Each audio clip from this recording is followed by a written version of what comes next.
Stop trying.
Alright, ladies and gentlemen, welcome back to Osu Taiko World Cup 2025. After a wave of Asians versus South American matches, we are back finally to the morning of the second day's matches, which is going to be Australia versus Switzerland very early today, but it's gonna be such a cool match between these two teams. Especially I would say Switzerland's missing a player in their quarterfinals lobby, so we'll see how it ends up. My name is Yongin, and joining with me today, we got the one guy that has been casting with me a lot together last year. It's the combo, it's back again. And Hell yeah. Hello. Hell yeah! we'll have a lot of a combo as well today. Despite the matches being so far apart. I'm excited. I'm excited for today. I'm excited for this match as well. Yeah, even though the seed difference is a bit larger, I think Switzerland could take a few points. Yeah, I mean they were missing someone last weekend, and I say that really deliberately hurts their seeding because they are a 4-man team, and honestly, not all of their players are all rounders. So missing Coloma really hurts some of their scores, especially Hidden. Now that today, hopefully they do have their full team, probably get a bit stronger firepower.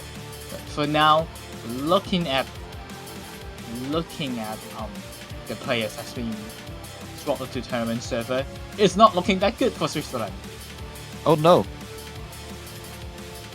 So they're taking the Hidden a bit too seriously. Like at least Australia, despite being a hidden team, we can see them. But Switzerland might not follow that same trend, I guess.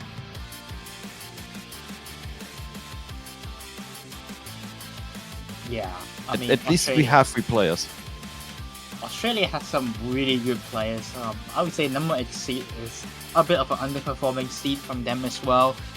Having players such as our commentary, Jai, who has not commentated a singular match yet, but maybe you will see him appear next week. Necromancy, originating from Chile team, now moving to Australia. So could be set by Crab Cow, originally from Malaysia, now moving to Australia as well. We have Richie, Hungry Turtle, Rango. Rango, a very veteran player, and good to see him come back. Yeah, the person responsible for the famous crowd Rango! Oh my god, Legend. Rango. Yeah. I do have to. I do think Jai cast it though. No, he has not Death cast a Hours. single match. He has not cast a single Okay. match this tournament, this year yet. But we'll see him later. On the other team, we got MZ2BP, which is also known as Taiko World Cup. A very strong mechanics player, hates playing reading maps. We have Nakarin, a very strong early stage player, very high in terms of accuracy, especially Neko Taro, I would say a mapper, but also get decently strong recently, has been delving in the tournament scene. And also Coloma, the end of the team, a speed player, a very mechanics focused team from Switzerland. But again, I think that hopefully they are not missing player again like the quarterfinals. Maybe they all show up soon. But they did ban Hidden. Yeah, that might not be a good news. Because that might mean they are missing another hidden player again. Which is terrible for their team lineup. Yeah, but Australia's hidden score in the qualifiers was also really good, so I'm not sure if Switzerland could have gone to par with Australia anyway.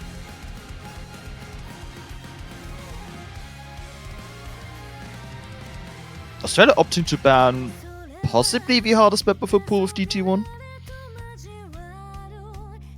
Yeah, I guess they just don't want to touch it. Double Time 1, these two maps has been like the most popular ban for the entire weekend. Double Time 1 being the hardest map of the pool. Hidden 1, it will get banned a lot of because it's Hidden 1. Slow It's Hidden 1, it just played. deeper explanation. It just Hidden 1, yeah.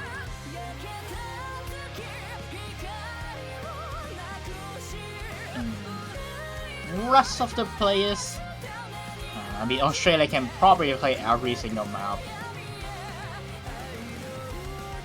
Let's see what Switzerland go for first. They probably gonna go for mostly no mod maps, maybe some hard rock and some DT. They're gonna go for no mod 1, probably the most 50-50 map of the pool. Actually, less 50-50 than no mod 5, but still one of the more 50-50 maps of the pool.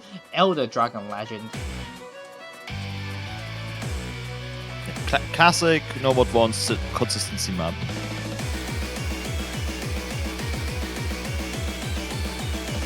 3.5 minutes long. I think by quite a margin the longest map of the pool. Yeah.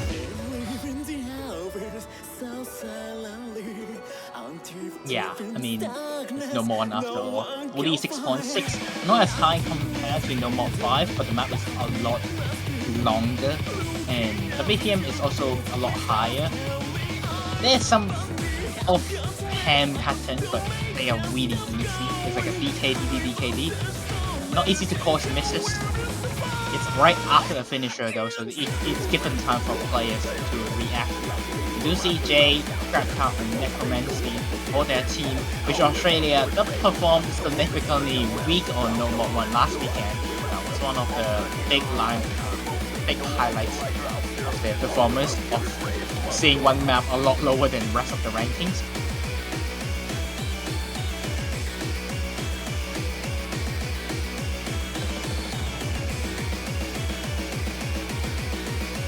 We'll see how both teams do this map today. It's easier.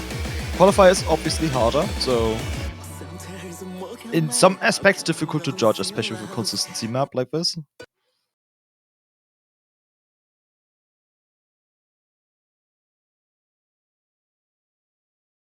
We'll see anyone finds misses throughout the entire map. One misses could have caused defeats on this map. Yes.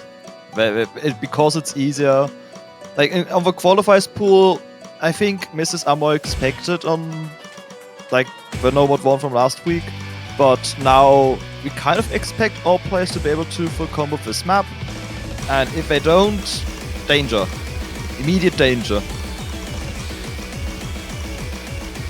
Starting off the map, Everyone do power with an SS. Seems like someone did not hit a finisher, and a lag miss from Lackarin to start things off. Not a good start for the Switzerland team on their own pick.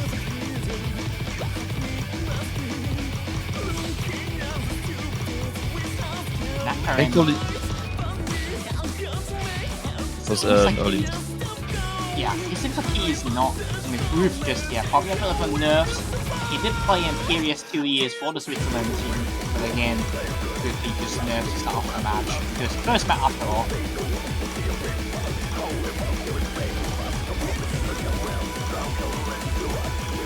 Yep, but this is not a map that normally is a clear favorite for any team when you pick it anyway, so maybe they have stronger picks lined up later when they are less nervous in the match.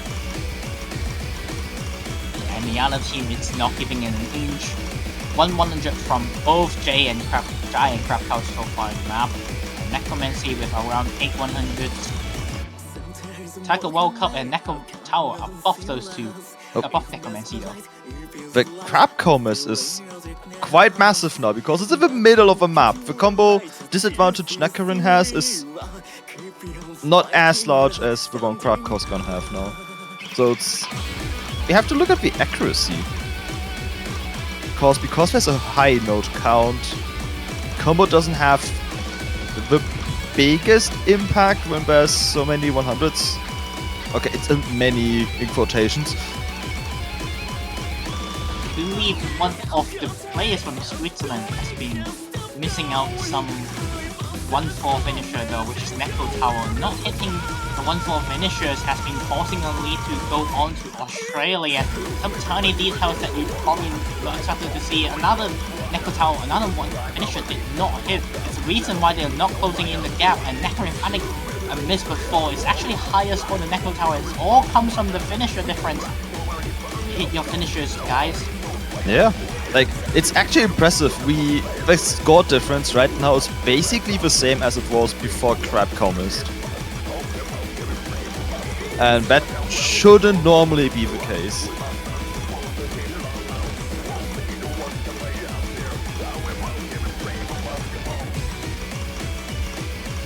It's just not something I expected to see some players just not hitting 1-4 finishers, or even just 1-2 finishers in general. That significantly hurts their team score.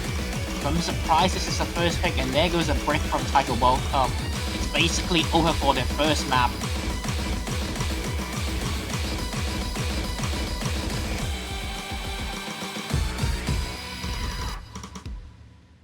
Said Necro Tower, despite And FC, because of not hitting finishers, is actually the lowest score in the entire board, with a fantastic accuracy to Crab Cow, a bit around the same score of Tiger World Cup and Nakarin due to one miss, but those accuracies from Australia really steal this breakpoint away.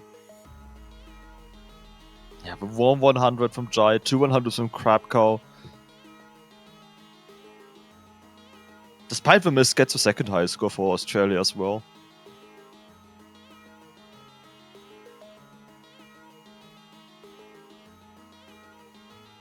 Against the captain's interest, we will be going for FM2.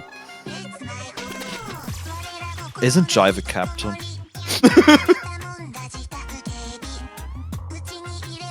I guess. Yeah. I want to listen to the song. I mean, Which is based. sure. I think he would not be playing this map probably. We'll see.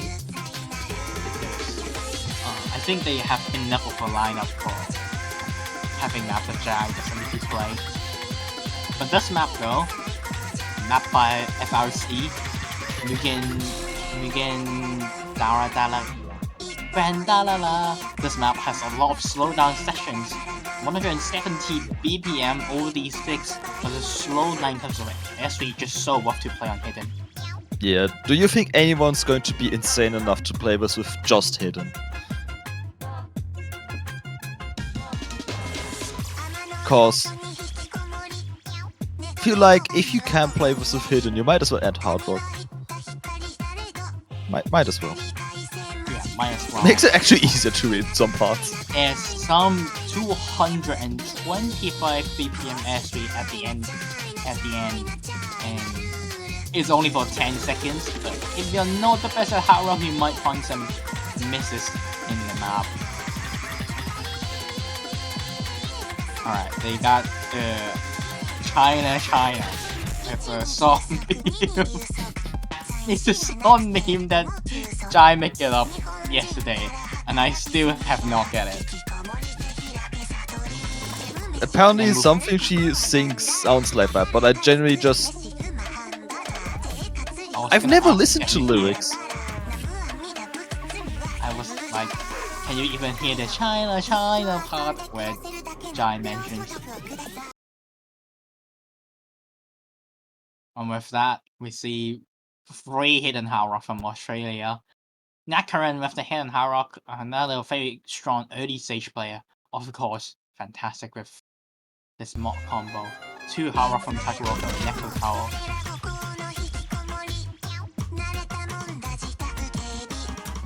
And an early accuracy advantage for Switzerland with Australia across the board. Struggle with the intro, but this lead will very quickly shift because they have a 2-mod advantage.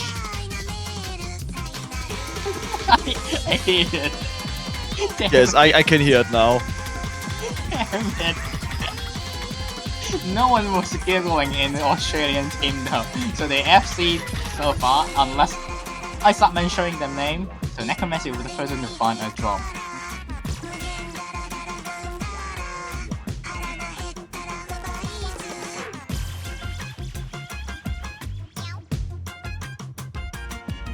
Finding a few 100s again with slow section, but Switzerland doesn't have the accuracy we need right now to be able to match a hidden hard rock with reduced accuracy.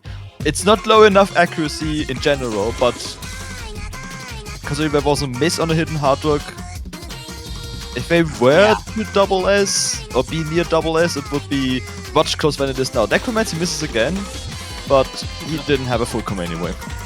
He laughed at the China. Apologies for that, but that's gonna be a bit of a lead to Switzerland. Oh no! He has been showing a bit of an inconsistency throughout the entire map, as finally some chance for Switzerland to come back. The Neko Tower really needs to start hitting some of these finishers. He's only on 98%, but Nakarin missing there, trading Necromancy's miss. And that is the lead back to Australia. They are going to be extending, especially with the mod advantage. Yeah. Switzerland really needs to see Australia to just have a team miss on the fastest speed section now. Oh, did it happen? No, it happened.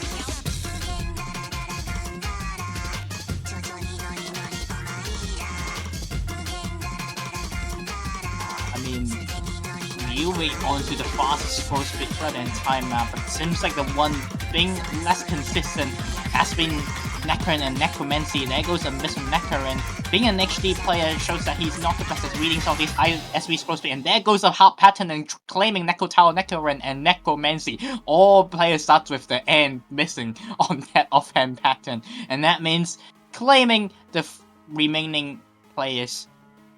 The remaining players will be FCing the map. Jai with a very good score, 7100 FC on Hidden Hard Rock, 20 from Crab Cow.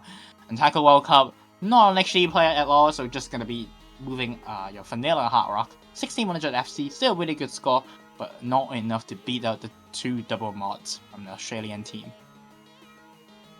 Yeah, it was very much stacked against Switzerland on this one. But they can pick the next map. Maybe get a point on the board.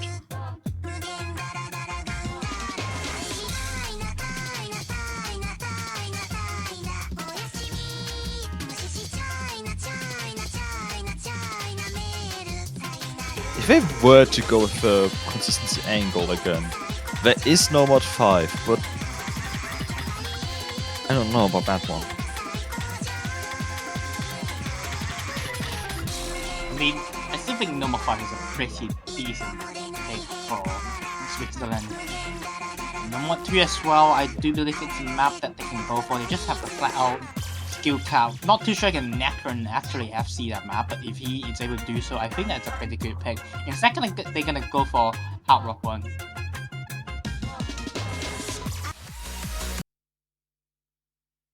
Suyoi Sange has been the map that the lower seeded team should go for every time because this is just your accuracy map, and yeah. Switzerland has the accuracy.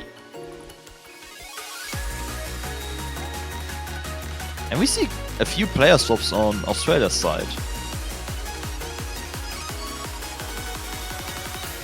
But someone has to come back. I don't think so, right? I believe they can just swap all of their players. Hungry Turtle, Rango, and Richie to just play this map. I mean, they have like 5 Hard Rock players for the team. Richie hasn't entered the lobby at any point yet. That would make sense, yeah. Okay. Necromancy is one who's coming back. This is more of a Necromancy A game. Hard Rock 1, something that he is very strong on. More like a low BPM player. Pretty strong at reading and attack in general. Accuracy, something that Necromancy strikes on. Has been the third player on Hard Rock 1 a few years ago in a lot of the Chilean rosters. And even on some hidden picks, he's also as a third player. And now, coming in for Hard Rock 1 makes perfect sense. Rango, once again, similar to Taiko World Cup, just get rid of him. Just get rid of Hidden, then he can play almost every map in the pool. Hungry Turtle, the new upcoming superstar of the Australian team, basically can play everything. A bit weak when it comes to extreme high scroll speed Hard Rock and extreme low scroll speed Hidden, or maybe some of the gimmicky maps. But this is not those 3 skill set mentioned. Jake's not surprised he's in. I do believe he can play every map in the pool as well in this weekend. On the other team, Switzerland is being stuck with these 3 players because I don't think Clomara is here. And even Clomara is here, I don't think they would pay to play this map because these 3 players are just better in Hard Rock in Hard Rock in general. Necro Tower not the best in terms of accuracy, but they are just trying to go for the FC win. Hopefully we don't see finisher score make a huge difference of this one. Shouldn't.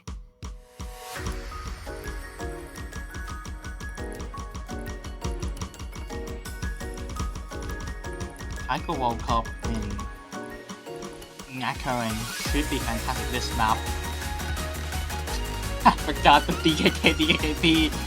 I'm done with my match, so I forgot that part exists, and Nekarin also forgot that part existence. But he is playing the match instead, and that is going to be the first lead to Australia.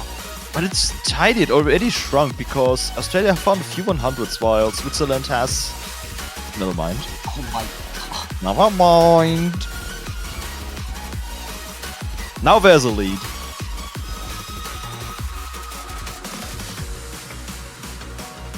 That's a pretty big lead. I have no idea what Nekarin missed on. And this is another free FC map, so missing on this map is kinda detrimental, especially miss on nothing.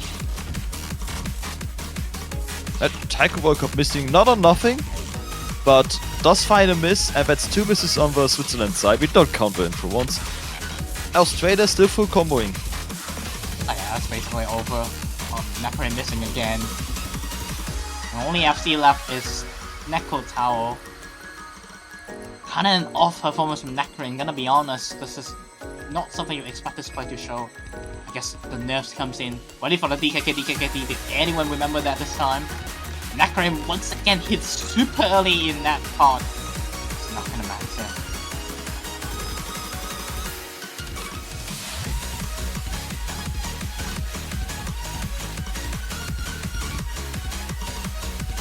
There's a 100,000 lead and not much map left.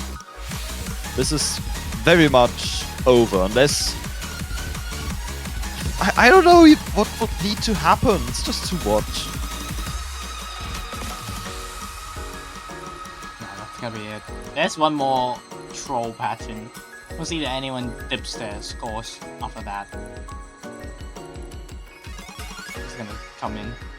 Alright, Swiss players finally remember that part exists, but unfortunately it's too late. Another lag miss from Nekarin there, like that is actually a lag miss.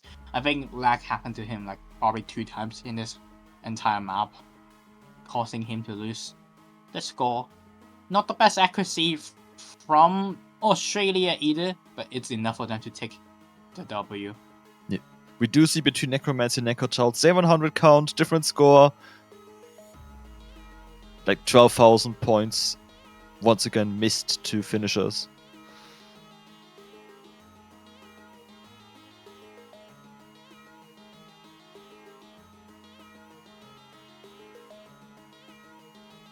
Now Australia can up the lead to 4-0 with their own pick.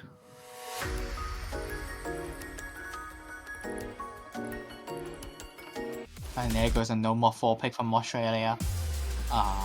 They're a bit kind of generous not going for the HC2 pick, but this is also not that kind of generous pick as well.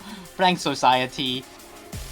I think Nekotao can play this map really well. He is really good at tapping these off-hand patterns that are just fun to roll in general.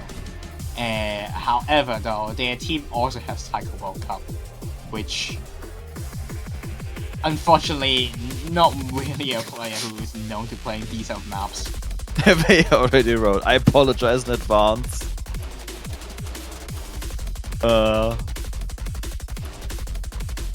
We might already know how the map is gonna end based on that sentence, because people sometimes say that strategically to give a opponent a false sense of security. Something tells me, as you just mentioned, this is not the case here. Yeah, leading every map is just not something that Taiko World Cup enjoys, and this map is I won't say so slow, it's a bit slow, but it's already enough to triple his reading. There's also another player on Australian team, also not really the best at gimmick, which is Crab Cow, who is also playing. However, this is not the type of gimmick that Crab Cow usually struggles quite a bit. This is more like an SB type of gimmick, which I believe he can do it. He can perform this map very well, especially if he practice. Most of the time, he just doesn't want to practice gimmick. Seems like if he is playing, I guess he did practice.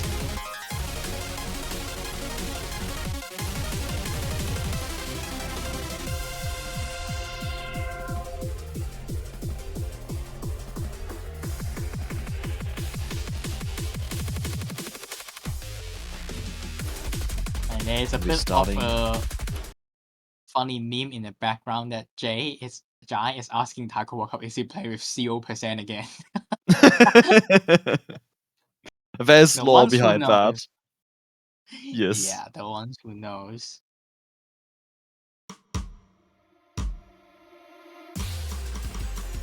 Also, shoutouts to the difficulty name defaulting to normal when it was just blank. Literally blank. Yeah. Unfortunately, it doesn't work that way. Yeah. So we're gonna see difficulty being normal inside, which was originally gonna be blank. Actually, why is the default difficulty name normal and not, easy? I guess that's what the game set up as. I ain't too sure actually. Oh, so Because far it's quite normal, but it's not normal anymore.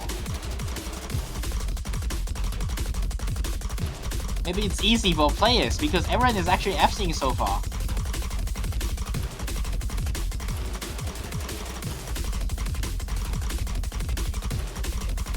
You know what I don't miss?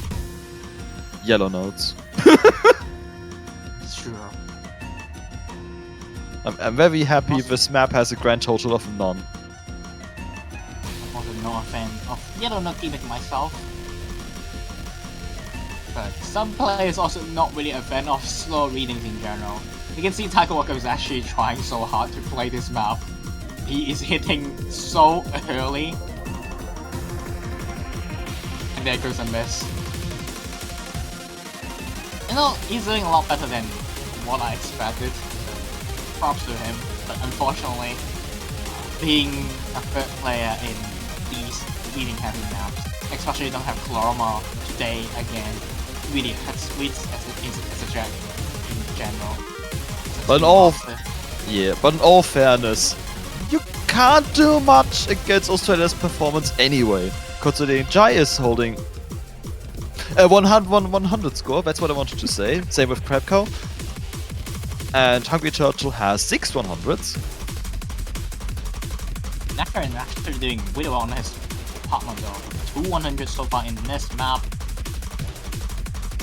You do see Sweet's players actually practice quite a bit in this map. Even Taiko World Cup, I've seen definitely practice quite a bit in this map too. This is not a map you related his name on. And finally, the last pattern is going to be claiming every single Sweets player, removing all of the FCs left on the board for Sweets. None FC versus an all 3-way FC from Australia. 1, 2, and 12, combining of 15 100s to seals no mod 4-0.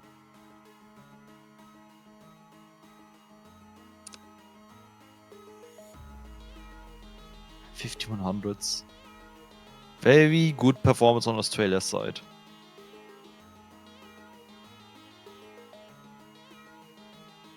Our teammates would really like to play Hard Rock too. Alright. Australia asking Switzerland to bake Hard Rock too.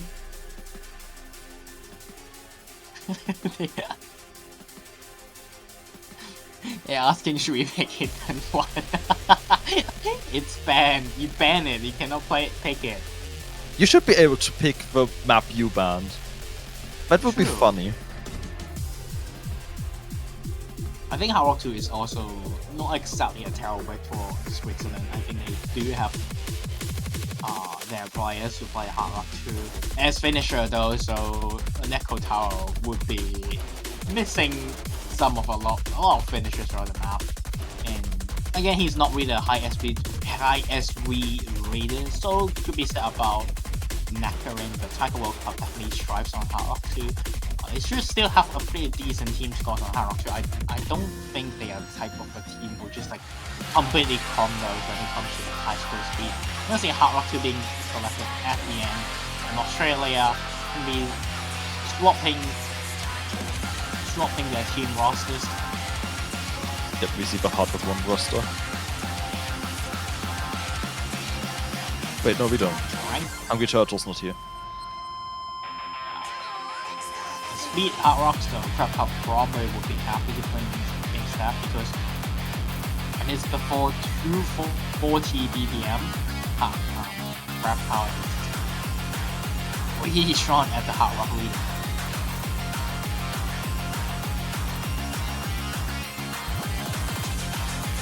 players swapping positions again. But also, shoutouts to Switzerland's strategy being like, I will probably die on this map, but will we have fun? Yes. True. And That is how I after World operate. Cup, after World Cup is saying that he can get above 50% accuracy on hidden 2. Banger. He really enjoys playing hidden 2. No, I'm joking. Unfortunately, again, this Switzerland has been free player for last qualifiers probably, and also this match. So usually Taiko World Cup has someone to swap it, but not this year's case, unfortunately.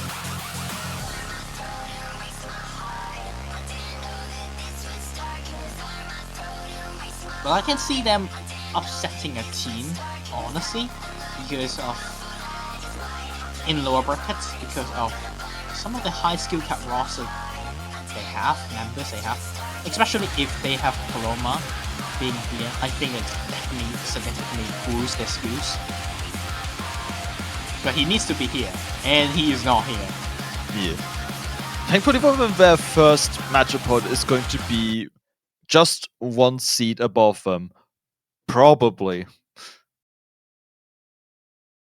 Yeah. Likely. Likely. Oh, it is. I mean, Challenges it aren't is. updated. Yeah, the night matches aren't updated. Unless they first sweep Australia.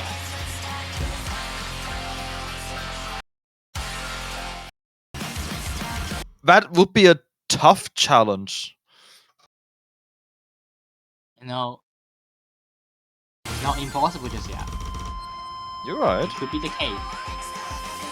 Everyone is assessing, so okay, no, that's not the case. Apparently, Nakarin on 98%, so there's Neko Tower. Taiko World Cup, of course, is his playground. Of course, with SS. Rango, not really known as a hard rock player, but he is really good at hard rock in general. Crab Cow also loves to play speedy hard rock. Necromancy on to 99%, slightly above Neko Tower, and Nakarin somehow doing quite well.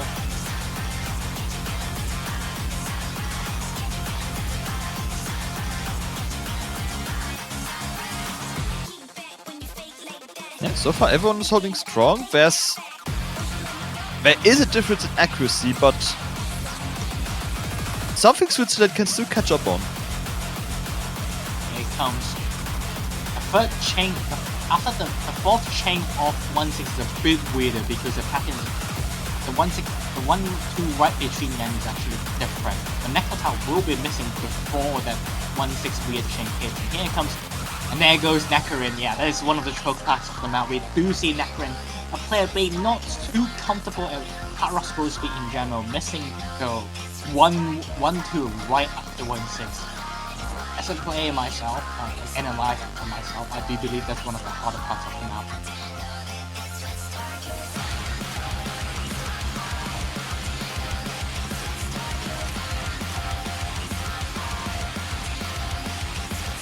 Speed here goes a bit quicker, and it's gonna be claiming Neko Tower again. 3 FC from Australia so far, and they are still holding it in.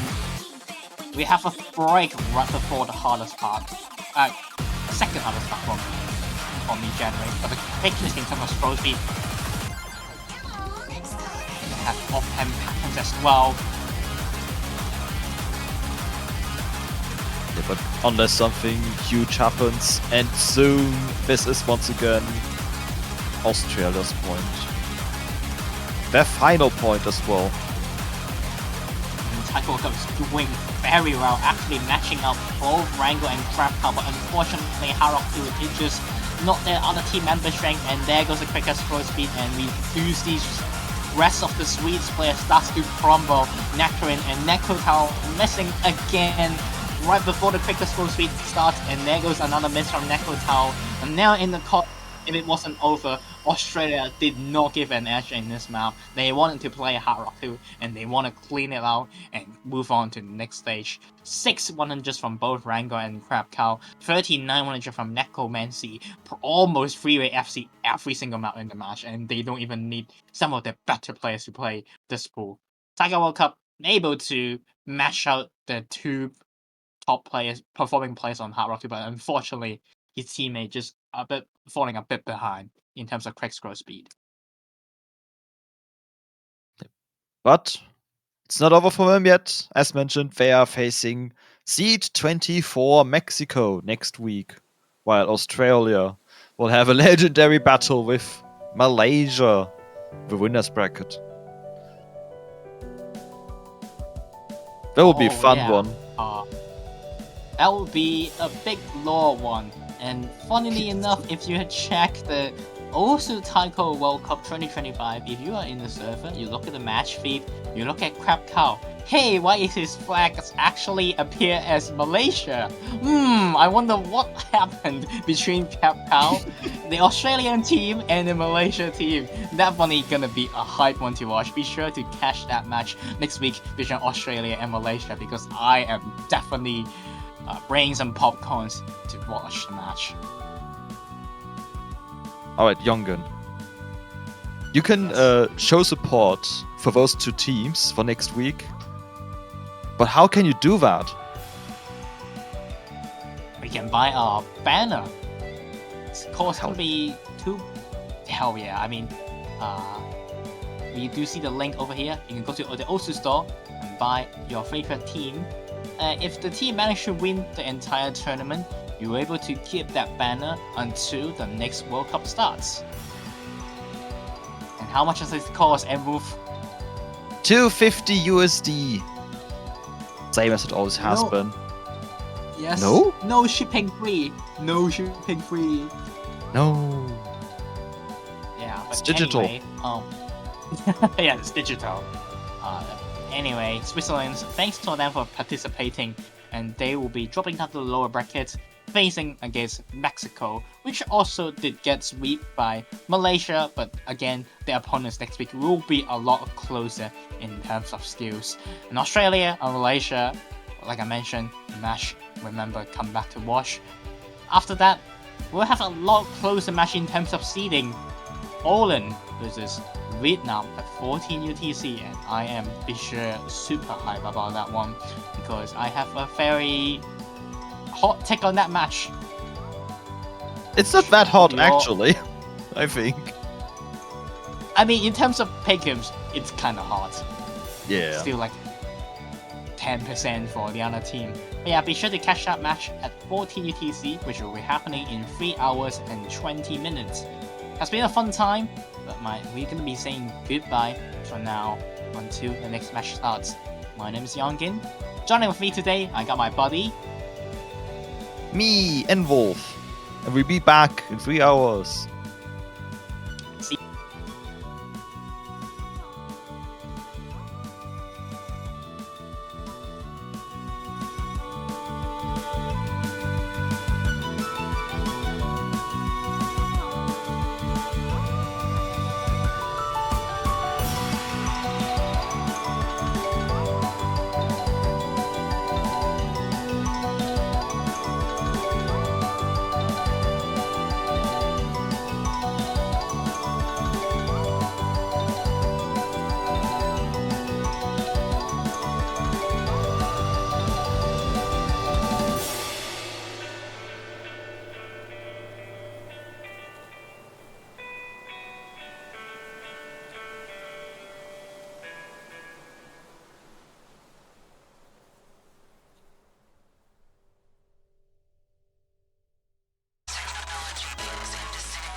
We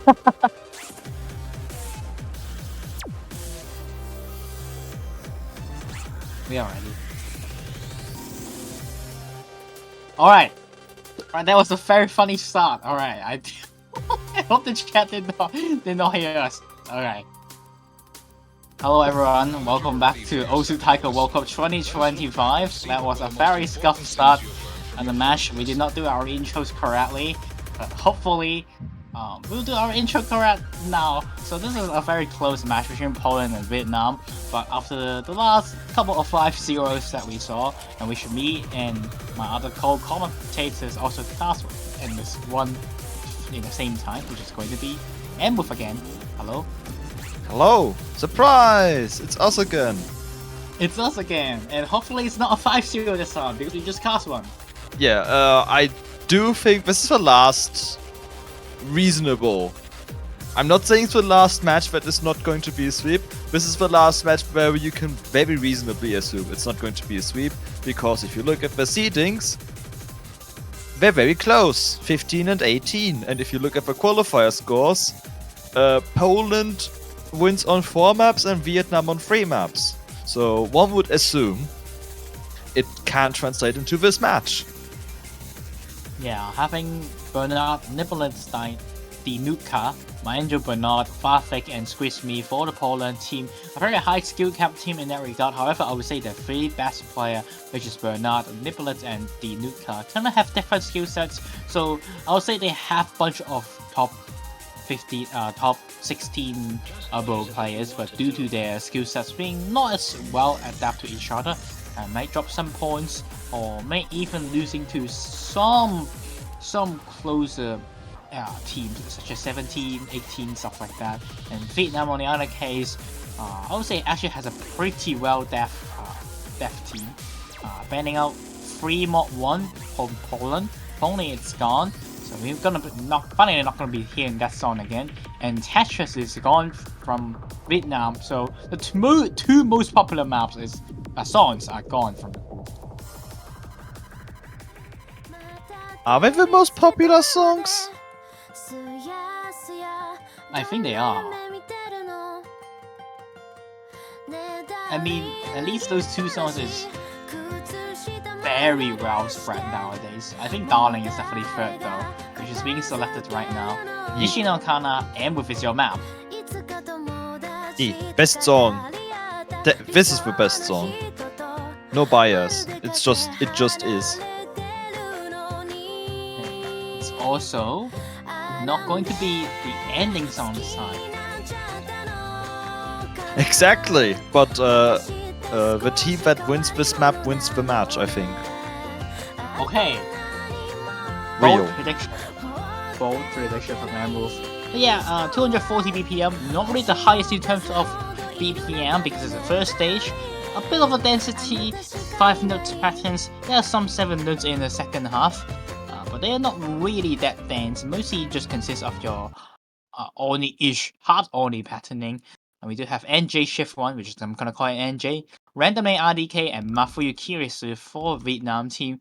Bernard 351, Farfik 99, and Nipplet for Poland. So this is the case that we mentioned about Poland not having the strongest players lineup, usually because of Bernard. Farfik and Nipplet has quite a different skill sets. We're probably going to be seeing Bernard and Nipplet permanent lobby most of the match. The Nuka probably swapping out for more speedier stuff, higher than 220 EBPMs, and Hard Rock. Hard Rock 2, I do believe she will stay in for Hard Rock 1.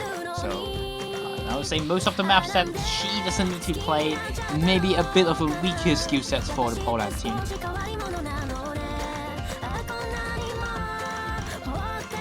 Right now we're seeing quite accuracy lead for Vietnam, which is mostly down to 1 player on Poland being a tad bit behind in accuracy. Actually, now it's 2 players, never mind. Bernard holding strong with the 1-100, same with NJ Shift, but Nipple and Fafik both below the 99% mark. Yeah, NJ is so good at hacking. This might be the pool that NJ thrives on. He probably has one of the lowest skill set despite a lower skill cap compared to how high his accuracy maintain is, but if it's a pool that he can play, then he sure destroys them. 99.90 from NJ still matching Bernard, and that is a tall order. On the other side though, they still have Mafuyu and Randomly RDK on to 99, both very prominent speed players for the Vietnam team, the highest ranking players after all. Valvek and Niplet on to 98%. Niplet, being the DTKK player, has a bit of accuracy issues through the map, and Valvek, not really known as a speed player, mostly came in for filling spots, unfortunately, but he's doing a decent job. I mean, still keeping up with most of the lobby, keeping up with Niplet, but just not enough to beat out Vietnam's strong trio scores, trio 99%.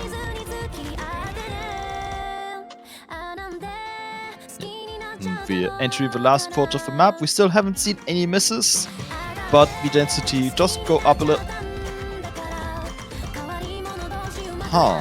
Interesting. Well, Vietnam has a huge lead now with that one miss before the KI starts. Unfortunately, that is an epic curse from M move according to Rafal on the chat. But even without that curse, it's not gonna matter. NJ actually gonna be leading the 100 counts and beating up Bernard, and randomly RDK and Mafu Kirisu also beating both Niplet and Farfix, so a very good pick to start things off for Vietnam.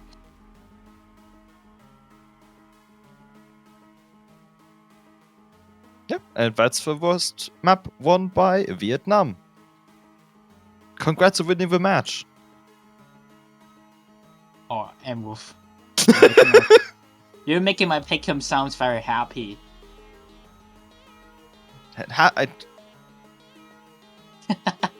don't think the Darling Fury has failed so far. Granted, there has been a lot of sweeps, but the non-sweeps, it also stood correct. Very good pick from Vietnam, and Hard Rock 2 from Poland. Interesting. The faster Hard Rock. Yeah, again, not going for, I'd say definitely and arguably also matching the Nuka player for Poland team, which is going to be Spritzme, not the highest in terms of accuracy, but again, his skill cap is just so high, so out of the range for his rank. Not the best in terms of acting though, so kind of surprising to see Poland decided to go for this map so early on, especially this week's pool is mostly about acting pool. Maybe they think they see a weakness on Vietnam's side on this map.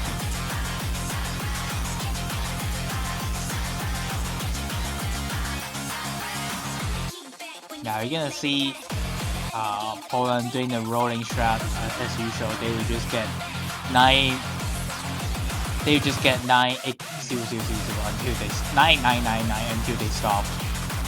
It's gonna be the dynamic throughout the Polish team in the entire tournament. Has been a thing for a couple of years. And we do see Buttermilk requesting to be moved to the tournament server, and I would say Vietnam have the strongest roster here. NJ, David, and Buttermilk. To me, it's a 3 best player on the Vietnam squad.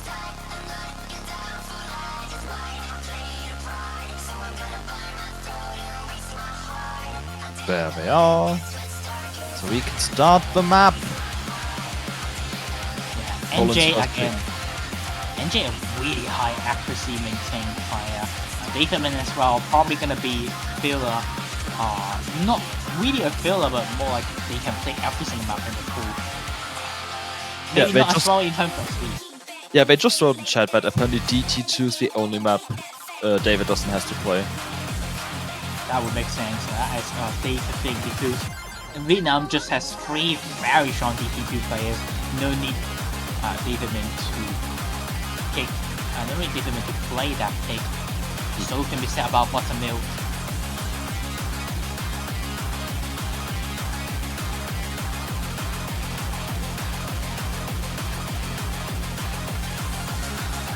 CVMP start. Poland's opening pick. Will it pay off? I guess this is actually a pretty decent pick from Poland. Honestly, looking at this board, I'm kind of surprised Buttermilk has to play this one. I thought it would be Mafuyu Kirisu, which Mafuyu is usually the hard rock player for Vietnam team. But if Buttermilk can lead it, I guess they will make Buttermilk play it. Okay, that is Everything is fine. That is a very interesting lag from Bernard. Hopefully things will be sorted out.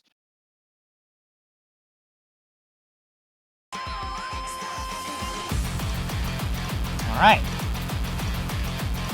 We are zooming on the way, and like I mentioned, Squeeze Me will be the one that have slow accuracy.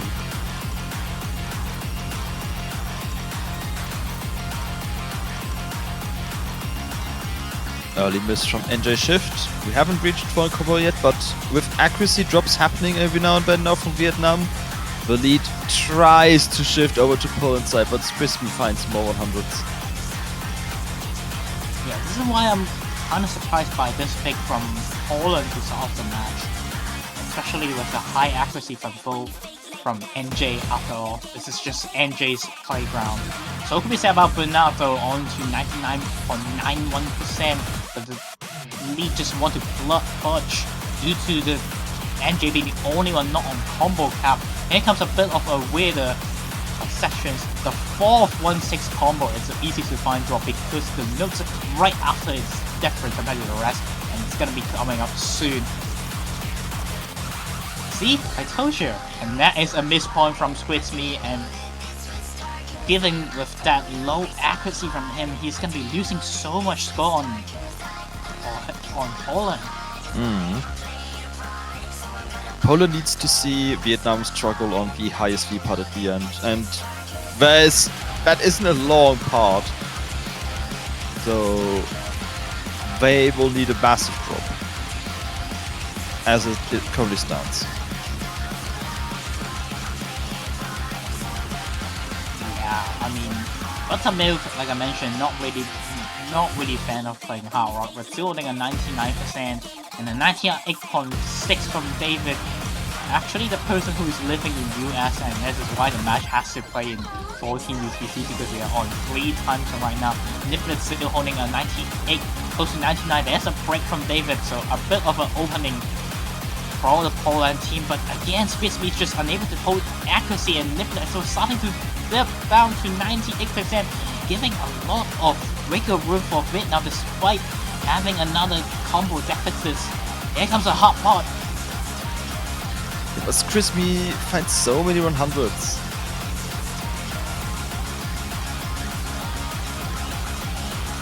Vietnam has this. It's going to be a breakpoint. And Jay breaks again, but it's just not enough. There's just not enough accuracy from Poland. A very good play from Bernard there. Just not enough. Unfortunately, 100 just cannot carry this on his own. 38 from Nippolet. But Squidme, the accuracy count just a bit too low. Yeah, 102 100s will put a massive damper on your score.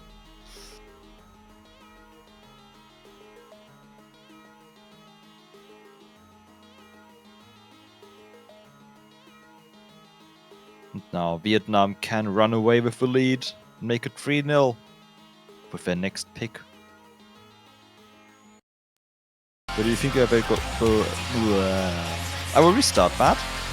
Yongen, where do you think they will go? I think they'll go for No More Free. I think No More Free is the best pick for them still. I think again we have been seeing the dynamic for Poland team. Hit and one! Fascinating. I don't think it happens very often that someone would ban Hidden 2, specifically Hidden 2, and then pick Hidden 1. The slower, probably more difficult one.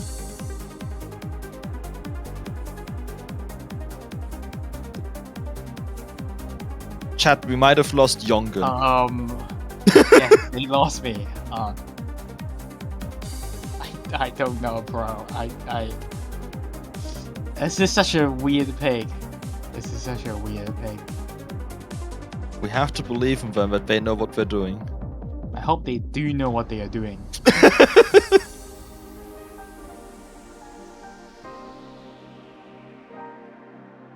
NJ Shift did leave the lobby, and Hiver O's has entered.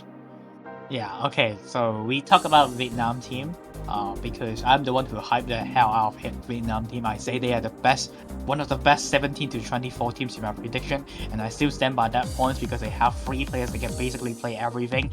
Like, every map they just have 3 players on, and Hai There Osu is their hidden one filler. His only job is to play hidden one. Yeah. So they can double us. Yes. That was a very delayed yes. And Buttermilk's names were tripping up the referee by quite a bit. There With we a go. double I. Finally took a while to able to kick. Damn.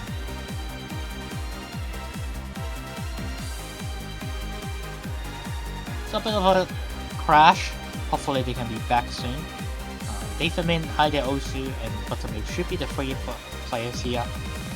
Again, Poland, seeing this lineup though, I'm starting to think that they might be missing one of their main player for the match. Oh no. And that would be horrible for them.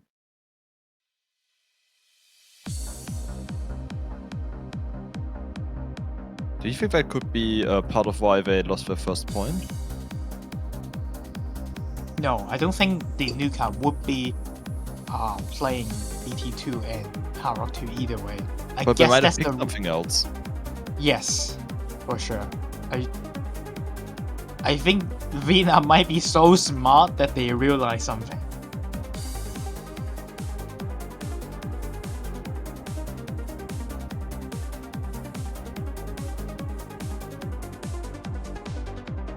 They need to hit that 989898.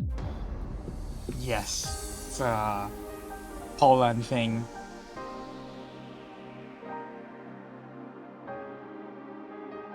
Do I want to ask, or should I be scared of the answer? I actually don't know the Okay. I actually don't know. But yeah, Vietnam might be onto something, by the way. However, Poland is actually a team that has 4 HD players. Farfik is actually pretty good at hitting. But the issue is that we've seen on DT2 how much accuracy matters. He should be fine on this one, actually. I think the eyes are more like on Niblets rather than Farfik. Alright, I'm wrong because he already misses the start. But so does Hai There Osu. But I think it's just a rough start for these 2 players. Hai There Osu, there is one trick that Hai There Osu is kind of weak on, is hitting finishers. So basically any finishers you will see Hai There Osu lost some score. He kind of hates hitting finishers. He did hit that one, okay, this time. Thankfully the map is slow enough. Dafermin and Buttermilk they are just so good at hitting. Buttermilk is so good at hitting. Dafermin, again, more like a filler, but he can basically do everything. Bernard has trained quite a bit on hitting one as well. But currently only the 3rd highest accuracy in the lobby, behind David Bin and Buttermilk. Fafik was finding to the rhythm of the song, but found a 2nd miss. So, huge combat advantage on the side of Vietnam right now. On a map that really isn't long. Or dense. And here comes a one. Oh my god. Well, that Poland is the is gone. Poland. Oh my god. I have never seen a map that so shift instantly towards a team. And instantly, that spells disaster for Poland. They cannot recover at all. Like, don't be fooled, it may look like there's a quarter of a lap left. But it also means there's like 150 nodes left. And not more. There is technically one more 1-8, and seeing how Poland completely got butchered by that 1-8, I'm kind of scared what happens in the next one. There's a 250k gap between these 2 teams, and not even that much score left in the map to get. This is an absolute dominant performance right here from Vietnam. Poland at least able to hit that one, and Davidman will be missing right after the 1-egg. But yeah, Buttermilk will be the only FC off the board. Honestly, I think that is quite a bit of an underperformance from Buttermilk, and that is how high I look up to this player on Hidden. But still, it's enough to take the point. Very good accuracies on the entire team players. Hi there, also 6-100s. They're his job as the Hidden 1 player. Yes. And David Min missing 2 times on 1 pattern. But still, lowest accuracy for the team's actually 11-100. That's crazy. Oh, it's actually going to be Poland that picks no mod 3. It is a different kind of speed. It's faster than DT2, more bursty. You know, I think I might be correct, and I think they are missing the Nuka.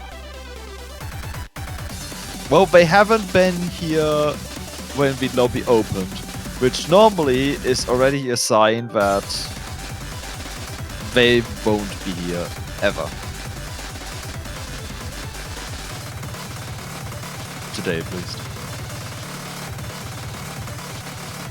And that, missing one of your key players very easily leads to a close match to be less close and turn into an upset. Yeah, like I mentioned, Poland main players are Bernard, Niblets, and the Nuka. Yep. Pickham's 13% for Vietnam right now. Probably looking comfortable. I am very happy for my Pickham's. I am kind of upset about how this match may went, though. Yes. Yes, the match. match, it should have been closer so far. However, this map I think Poland can take upon. I think it's possible. Seeing how the Vietnam lineup. There are less accuracy departments in this map, and the map was just too quick for NJ, so they will not play. And I was gonna ask, where is missing? Yeah, because they cannot play the map, it's too quick. Their speed cap is a bit higher than your usual non-speed player, so around like 250, 260. But once the map is just like 270 off beats, he'll be gone. And honestly, I think that buys in quite well for Poland, especially the low accuracy maintained compared to DP2. We can see Squismy is doing a lot better in terms of accuracy. And knowing some of these players from the Vietnam team, they're not really a speed player either. Davidman and Buttermilk also not really known as a speed player. Randomly IDK will completely destroy this map. This is basically the map that he plays. Yeah, there's 3 double S's in the lobby, 2 on Poland's side, and then randomly IDK. However, the accuracy difference is basically tying the teams, because Crispy once again a little bit behind Buttermilk and David Min. Okay, random name dropped his double S. That helps Poland a tiny bit. Yeah, probably gonna see Bernard assess this. This is his breakfast. Play this with. He can probably play this without warm up. And Niblets is also extremely quick, but the accuracy being dropped by Squitsme makes this really close. He's the lowest accuracy on the board again, but there is still chance for Poland to take this. Vietnam is trying to take the lead back. I do believe Vietnam is slightly in the lead, especially some just being dropped by Niblets and Squitsme. And that might be a horrible situation for Poland. They need a miss. That goes back to Bill, but it's not enough. It's too late. 3,000 points in favor of Vietnam. The accuracies of the from Polish player seems to deal again a double S from Bernard, but unfortunately just not enough. Oh, heartbreak. Like, this is match point, and it's reasonable to assume this map and Hard Rock 2 could have gone differently. But this is the kind of map and match we expected more from Seed 15 versus Seed 18. And we've finally seen it. However, it is Vietnam's pick now, so this could end in a sweep. I think If they I can pick just correctly. pick no more 4. I think they can just pick no more 4 now. If not no more 4, I think they will try to avoid most of the high skill cap maps, so they just avoid DT1. And avoid Choke, then just avoid Hard Rock 1. Do And they if avoid wanna- Screamer too? No, I think they should pick it. That is a pick that they should go for even if the new guy is here. So, they have been picking maps except Hidden One, which honestly all the maps that being selected were I would say the maps that Vietnam needs to go for originally. Alright, Haro 1. Vietnam doesn't care about your predictions. True. It has become very obvious. I think because they know the other team is missing a player, they Yes. are shaking things up. Accuracy is very much currently in favor of Vietnam, and this is a pure accuracy map. You miss though, and it's over at all. It's not just so short, it's so punishing in terms of combo. So I was like, I don't think this would be the best pick, but I can see why they decided to keep going for this map instead.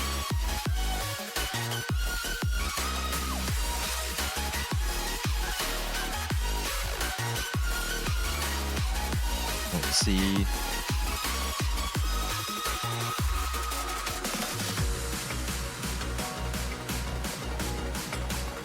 Should we just wait? Yeah, best NJ shift. Yeah, it's gonna be NJ for sure. It's gonna be these 3 again. These 3 will be playing most of the map. Could this be the final pick of a match?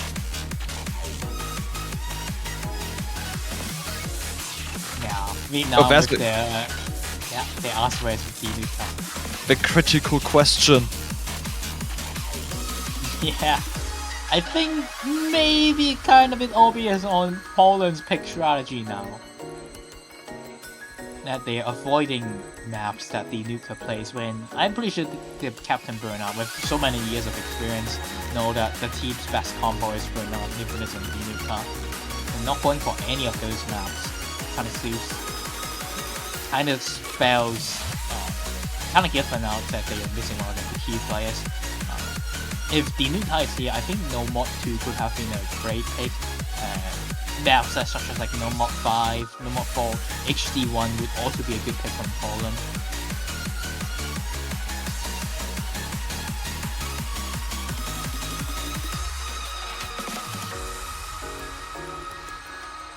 And on the side, the 4-digit team of Taper, NJ, and Buttermilk.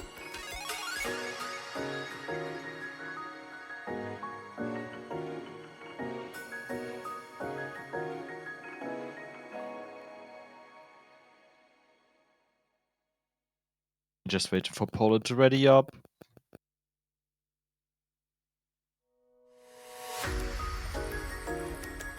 I'm going to be sad if this is going to be sweet, but it is what it is. Seems like the players on Poland is not feeling that confident right now. Yeah, being down 4-0 as the higher seeded team cannot be a good feeling. And also missing a player. Yes. Very clear key player as well. I am very sure the Nuka can play this map. This is technically the first map that I think the Nuka has to play. Is that compared to the other pick, after Translates Hidden One the Nuka for sure will play. The Nuka is so good at slow hitting.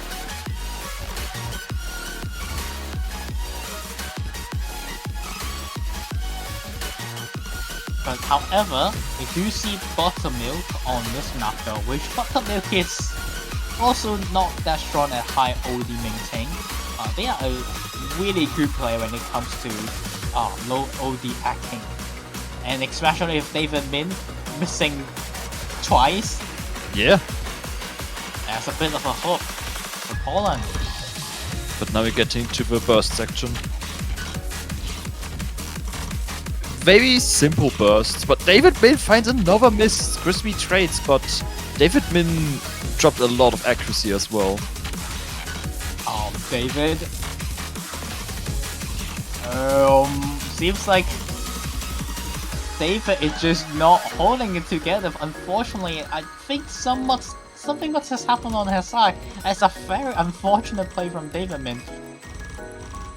Yeah, but there was a lot of misses in. Well, there's more misses in. Yeah, but interesting. Potential input issues, I guess. That just seems like an input issue from David Min. Seems like, oh well, unfortunately, I think stuff has happened on his side for sure. Yeah, he's just missing a thing right now. Very good performance from the rest of the board. Squisby is able to recover. Yeah, NJ, Bernard, and Niblet with a very high accuracy. After all, Buttermilk a bit lower than the batch. So a decent accuracy, but all comes down to whatever happened to David. Yeah, dropping down to 92% with a B rank on this map. Bit of a surprising performance considering it was there. Yeah, my keyboard did it. That would explain quite a few things. Alright, I guess Poland is still in it. Hashtag not a sweep. Not a sweep from Vietnam. 92%. 92 from Buttermilk. Seems like both teams are having an unlucky day so far. But I would say again Poland is definitely more unfortunate due to some issues happen. Rolling a 92 also says that David just got a 92% on Hard Rock 1 for keyboard issues, causing a point because that is one of the few maps that Vietnam is one of the few maps that you cannot miss on. On to Icon Colorado, number 2, and this map definitely needs David to play. Vietnam is not that good at this. Not that good at number 2, honestly. Continue with the tech picks. I still worry about Poland's accuracy on the third player though. At least Niblet on the last map was up with Bernard. This was a lot different now. I think this Niblet is kind of interesting play, I would say. When the map is like around the BPM, like 170, around that point, then he can act very well on. Especially Hard Rock 1. He is a really good Hard Rock 1 player, surprisingly. Despite being not so high accuracy most of the time.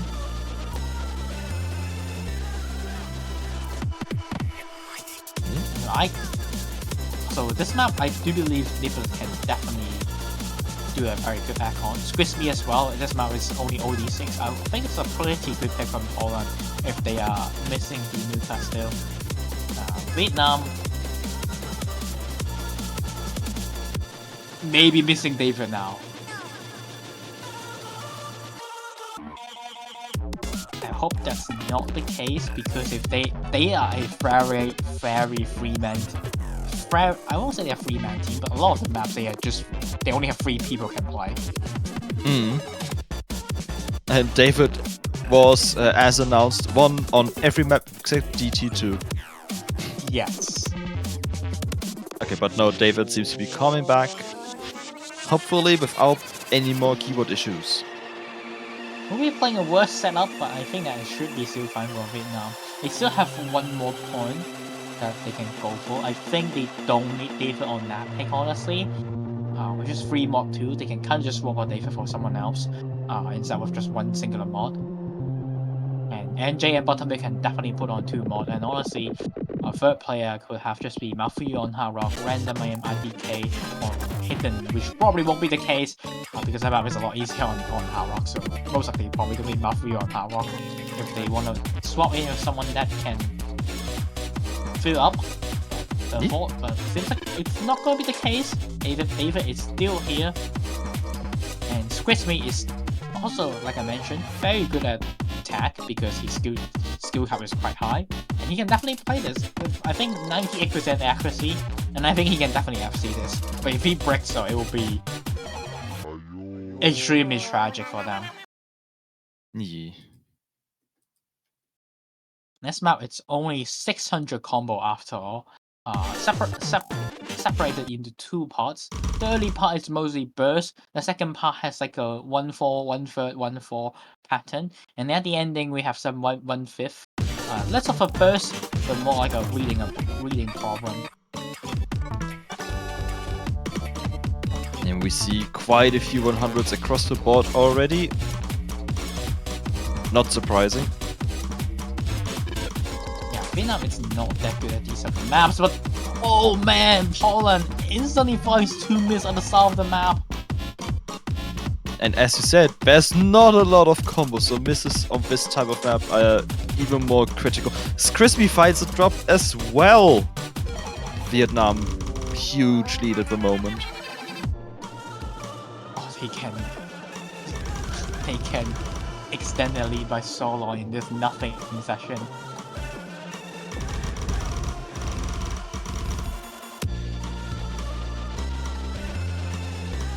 The accuracy from Bernard is actually having the worst accuracy now for Poland, and that is not good news.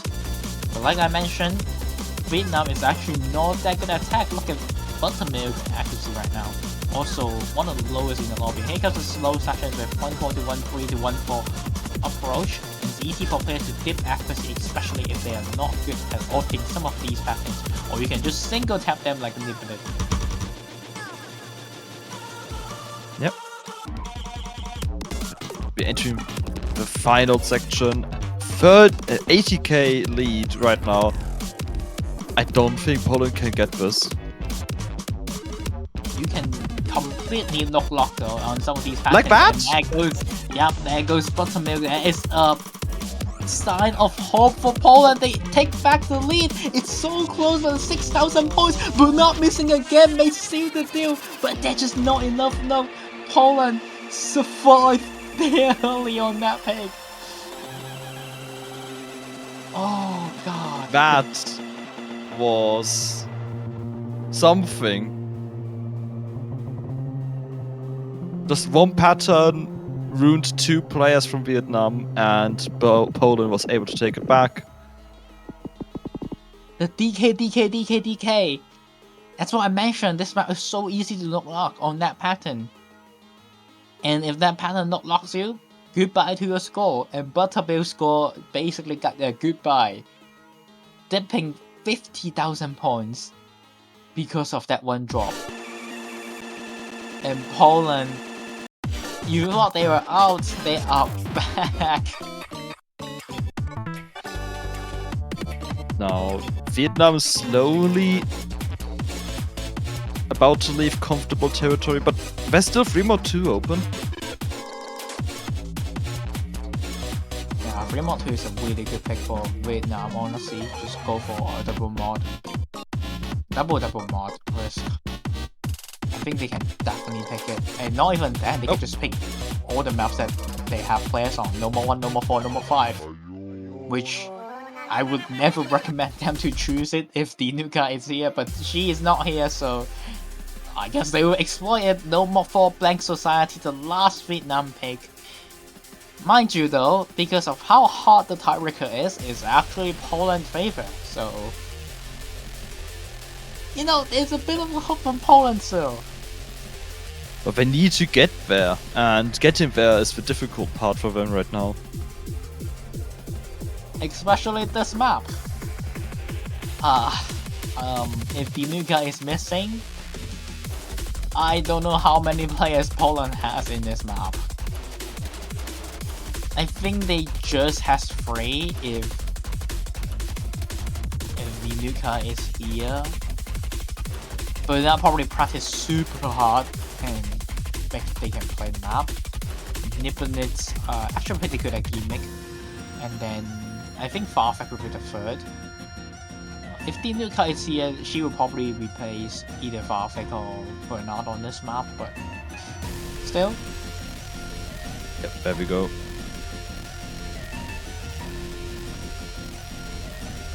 I'm not too sure about how strong Bernard is on this map. I think eyes are on Dam, so this Farfetch.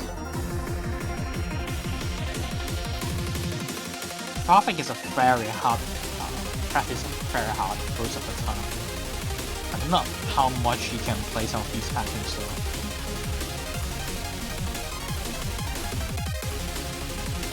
And on Vietnam, of course, we got the triple trio back.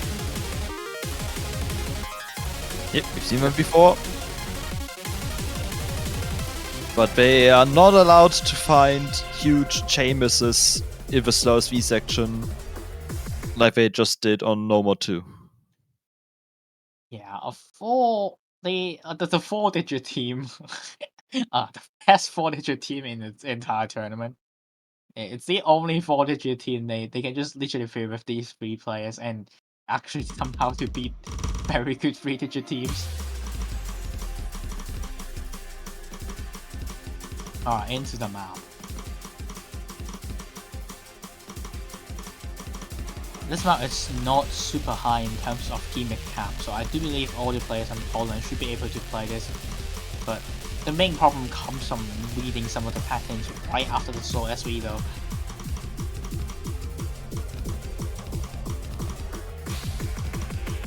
Again, it's just a pick that I definitely associate Poland picking if they have the Nuka. Not too sure how much it's gonna affect them if they are missing one now. Right now, everyone is holding strong. Except for NJ Shift, who finds the first miss, traded by Bernard, who finds a lot of 100s as well. That's a hard pattern of the map. That's the hardest pattern of the map. It appears twice throughout, 3 times in the entire map. But there's still quite a bit of map left.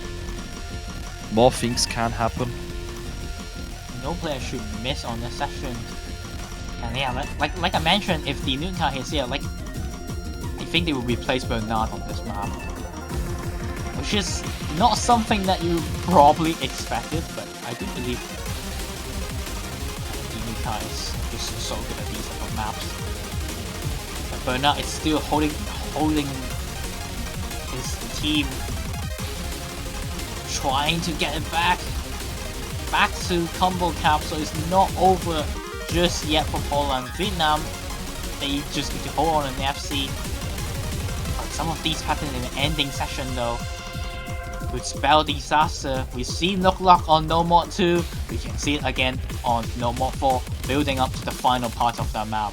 And here it comes. Final part, could Vietnam hold it on? We will see any miss, any drops from any player could have flipped to another team. Okay, here comes the hard pattern now. All eyes on these pattern. Can Vietnam hold? It's gonna be burned up on the miss. NJ as well. It's closing in, but just not enough. A trade there. It's not benefiting Poland, and Vietnam will be defeating Poland, having our first upset of the weekend. Davidman tying up 5-100, actually not tying up, bottom pick of 4-103 from NJ, 5 misses from him that almost cost us this match. Very good scores from Poland as well, 7 from Nipponitz, 9 from Farfetch, 10 from Bernard, but 7 misses. That one pattern appears twice in the map, causes the pawn, causes the map flip to Vietnam, and what a match we have here, and Wolf. Yeah. Second upset this weekend. The other team being the 17 seed beating the 16 seed team. Philippines losing to Netherlands. So, congratulations to Vietnam for moving on the winners bracket. I forgot about. They- I forgot about Netherlands, by the way. Yeah, you guys did a great job as well.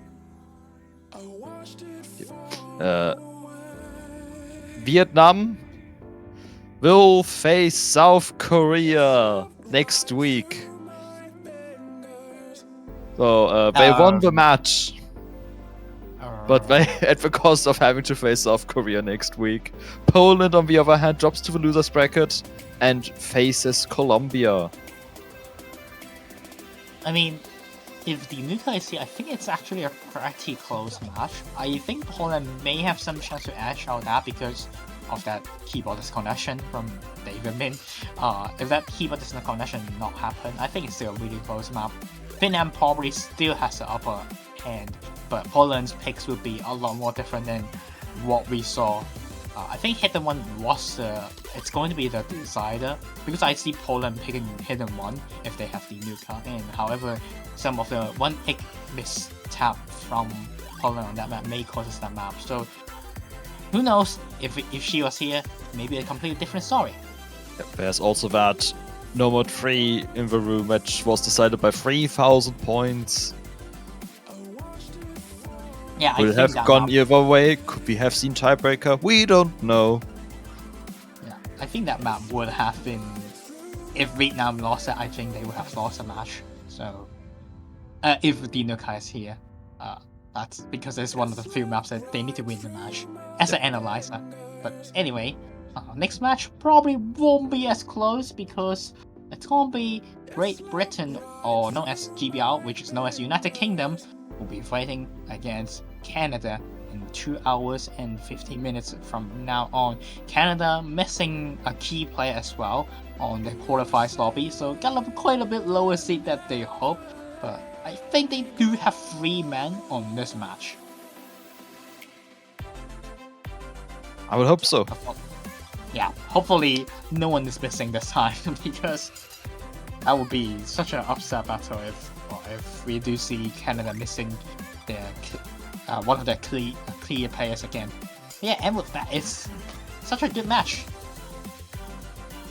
Yep. And there's 2 matches left, so we'll see how they go. Until then, we will take another break. Thanks for being here. We'll Yep, see you in see you 2 hours. It's us again. See you there. Goodbye.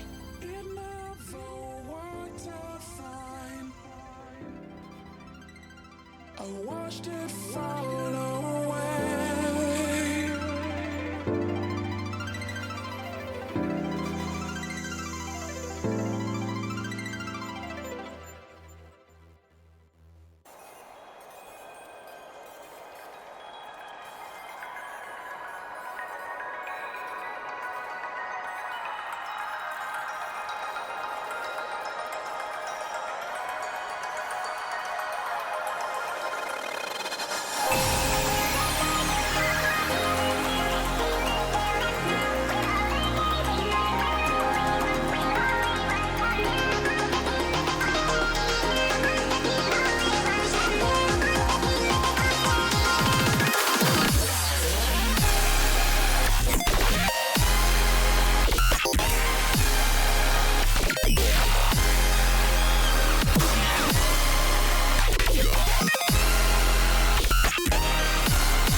I hope everyone got a nice break and a nice coffee or tea or lunch or breakfast or dinner, because we are back. It's time for another O2 Taiko World Cup 2025 match, and we only have 2 matches left, and we have been seeing most South American teams played. That means the last remaining 2 matches, usually the latest one, will be the North American matches. Facing against United Kingdom this time, it's going to be Canada. Lower seed 23rd against 10th seed, a lot lower seed, a lot bigger seed difference compared to a last match. Probably not as close on paper, or even less, might not see an upset. However, Canada was definitely missing one of their key members in their previous match. And joining with me once again, it's gonna be M Wolf. You are sitting with the same caster 3 times in a row. Hell yeah! 3rd time's a charm. Yes. This time, we'll get a tiebreaker. Our first match today we casted was 5-0, the second was 5-2. We're getting a tiebreaker now. Okay, I don't think we will, but I am curious to see how this match will go. Especially because, as you mentioned, Canada was not using their full roster in qualifiers. Yeah, they do have 3 players that are very well rounded, and I think they can mostly cover up almost every map in the pool. It's why we see no more free being banned here. Speed bomb. We move from Canada, UK, actually kind of similar. I would say similar story to Vietnam team. They have 3 players on like every single map. I won't say exactly 3, like 3 players on like every single map. There may be some 4 players on some maps, but if they miss one of the members, it would that deliberately hurts their team like a lot, because they kind of only have 3 players in every map, but they are very well-rounded team.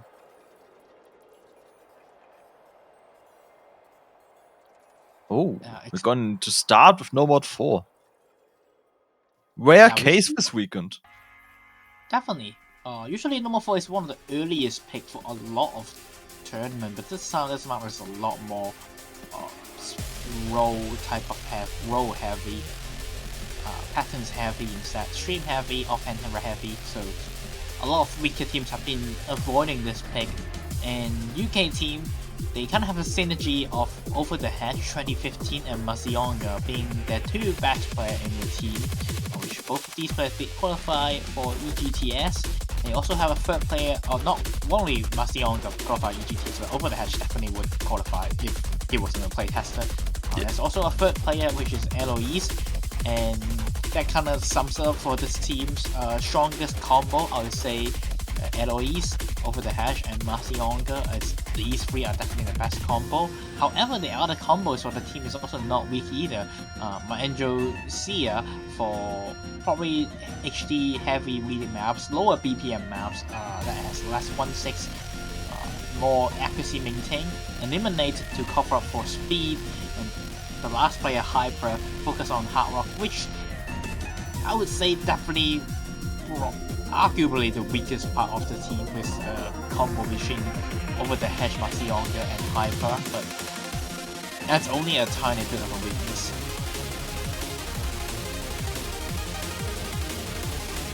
And on the Canadian team, this team is a 3-man team completely. Kombucha, Flakery, and Coconut Human. I expect these 3 to play, if not 100%, if not 95%, then 90% of the map. There probably would be like 1 or 2 that we see some swaps, but most of their other players are mostly no mod players, and all of these 3 players can play most of the maps. Kombucha a bit weaker on Hard Rock 2, Coconut Human a bit weaker on Hidden 1, and Flickaroo a bit weaker on like crazy high-tech stuff and weird maps. But nothing bad applies in this pool then. Not sure. I think No Mod 2 would probably something that DT1 and No Mod 2 probably something that Flickaroo would avoid. Okay.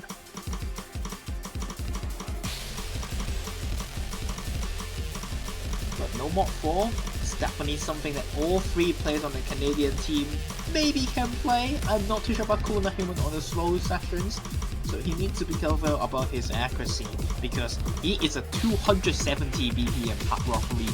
If the SV is slowed down to 120, he will think it's 2-star, which there's a lot of slow sessions in this map for him, so his accuracy is lowest for now. Despite a miss from Marcionga at the start, it's not gonna matter.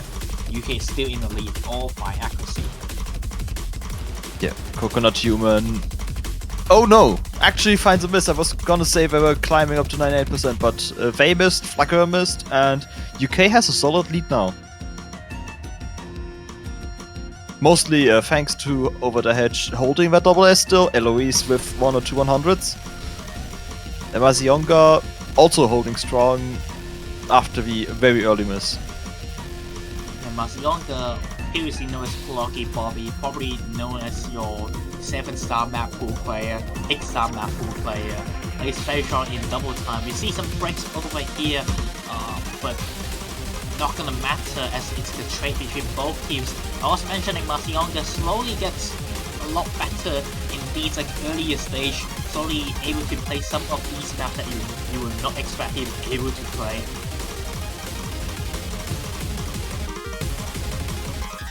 Right from your speed, tech, no more 2-trick player to everything player. A lot stronger nowadays, still holding one of the best accuracy in the board, but Eloise right now, really the one you would not expect. Probably not expect. I expect that performance from her, but you probably never heard of this name or did not hear this name often. She is destroying this map. Yep. Currently sitting on the highest score of the lobby. Same accuracy as Mazionga, but Mazionga famously found a miss at the beginning. Flacker finds a few misses in this section, and that is a solid victory for United Kingdom on Canada's pick. I did not expect Marcionga can get 2 100 on this map. That is actually insane. That is a really good score from UK team.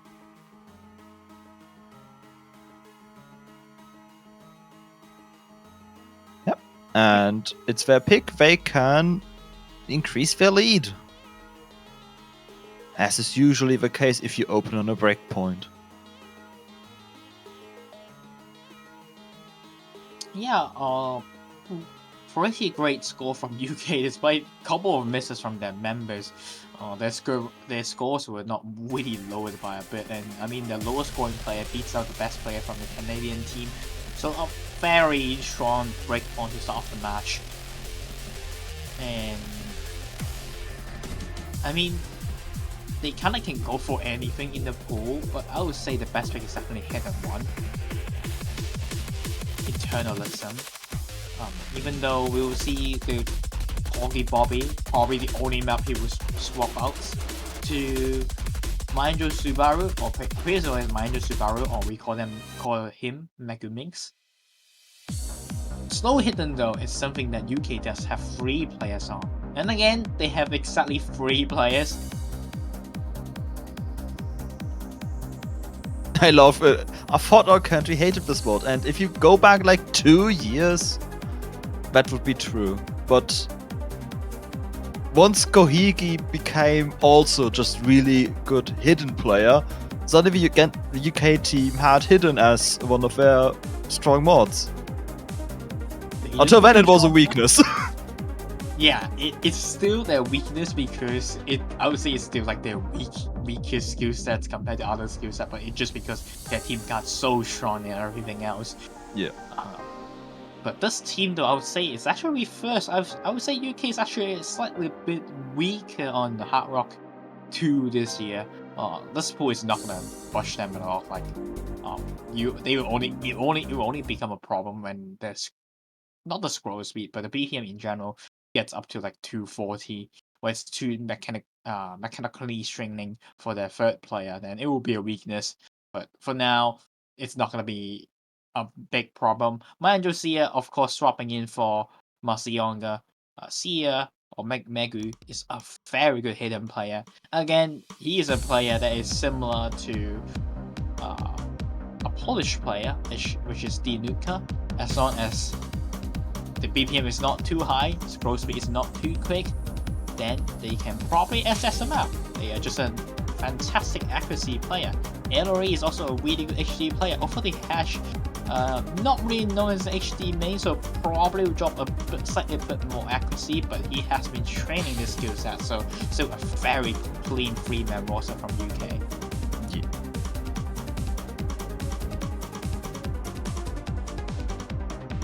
On the other side, we might see some weakness from Coconut Human, which slow hidden, again, not something that they like to play, especially if the density is lower.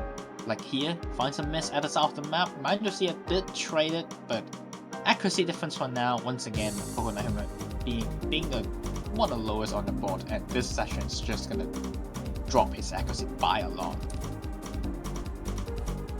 Yeah, we could see that, but you see way more green flashes show up on Canada's side than on UK's in these non-dense sections, actually. Yeah, LOEs actually did drop down to below 99%, so there's still room for Canada to come back just yet.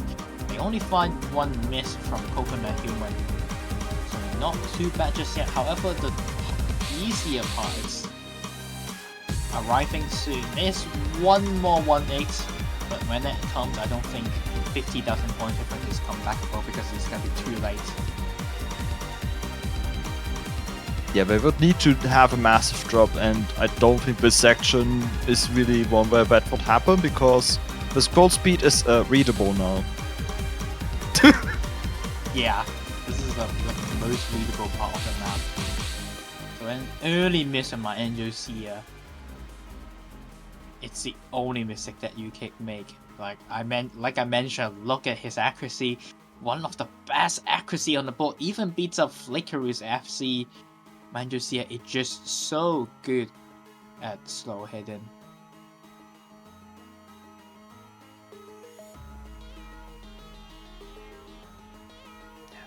$7,100s on the UK team in total is not a lot.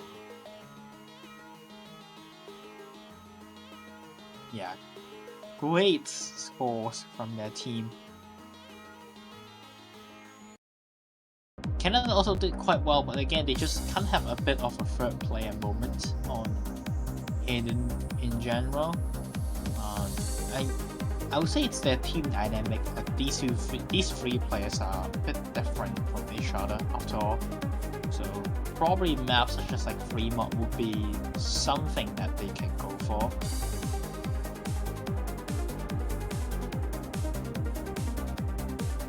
Yeah, we'll see. They're not immediately responding with a pick, so they're taking some time to decide. I can see them actually picking this DT one as well. Probably doable for them. Flickerous, I'm not too sure about Flickerous' performance, but I think Fremont is a bit safer choice. Yeah, we usually Fremont 2 being selected. The anti-mod of the 2-3 mods, or as others call it, Hard Rock 3. Probably not going to be Hard Rock 3 for Canada though. I can see all three of their players just risking for Hidden Hard Rock.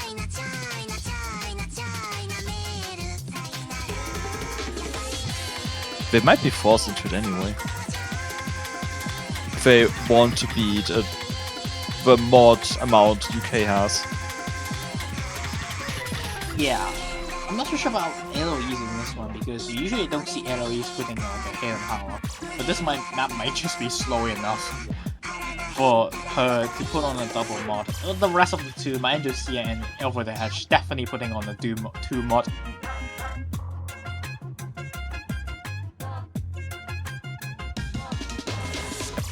We're starting, so they've decided, and it will be drumroll. Full Okay. Hidden Hard Rock. Alright, this will be a different dynamic than the last map. Coconut Human probably will be the one struggling the most at the early section because of how slow the SV is. And then the later parts that UK players may be dropping some combo due to how quicker score speed it gets because it gets to 225. So the dynamics of maps is gonna shift quite a bit. Like I mentioned, Coconut Human having the lowest accuracy at the start of the map, which is, I guess, what we expected. Flacker finds a massive drop before the KI, and it shifts it to 50k lead for UK, almost 60k. That is a huge drop. He kind of just lost his breath from over there. It just if you blink once, Hidden Hardwork has a tendency to disappear fast. So yeah, again, finds a miss. Over the hedge trades, but there's still two strong full combos going with Angel Slayer just holding a double S still.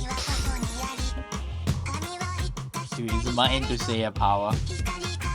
The BPM is low enough, and they can SS.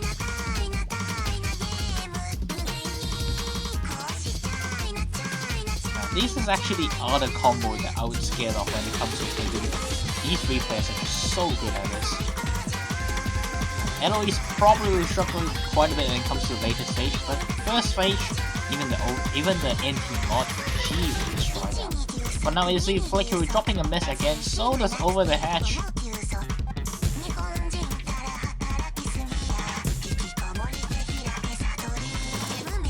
Nothing you can do when there's someone who is still SSing on. Nope, not anymore.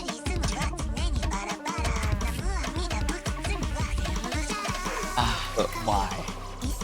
Canada does have two full combos still, but the score disadvantage Flacker has compared to the rest of the lobby is just absolutely massive. On top of Coconut Humans accuracy not being on the same level as the UK team.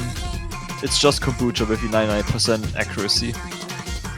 Actually, it's going to speed up from now though, which definitely helps Canada. And after can see some UK players break, there's one very weird offense. The 2 double 3 notes pattern that does not appear in the entire map. It's gonna come up soon. But players actually missing right before that. Kombucha, Flickerer, and Eloise all missing on that pattern. And of course, that means Coconut Human is actually going to be the only one seeing the map. Lowest accuracy by far because there's just too many slow sessions, but hold on a combo, he sure did it. Yeah. And actually, Kombucha has the highest score in the lobby. Wow. Oh my god, I actually did not see that. Okay. But when Alois and Angel Slayer have a very similar score, Over the Hedge is behind, and then the rest of the Canada team follows. This just happened to Flicker, honestly. Probably can do a pretty good scores on solo player, but I think it's quite hard for them to take that point, honestly, seeing how fantastic the accuracies of UK are.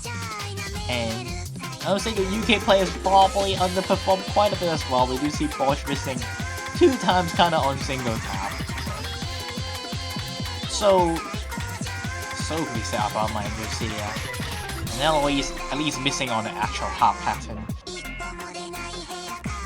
Understandable, but you can say both teams kinda did not perform the best on the map, but still, those are really good scores. But UK is now 3 points up ahead, and they're gonna go for... Okay, Hard Rock 1. The nice, comfy accuracy tech map. This is not what I would assume UK would pick. I thought they would pick something harder. Definitely. They are a really good accuracy team now. Yes. Maybe we've just seen it on Hidden and on Freemo 2, where they just had insanely high accuracies compared to the lobby. And Yes. Hidden 1. Yeah. It's not going to be the Hidden players this time. It's going to be Masionga replacing Eloise. My Angel Slayer, despite we call them an HD player, they are actually pretty good at slow hard rock.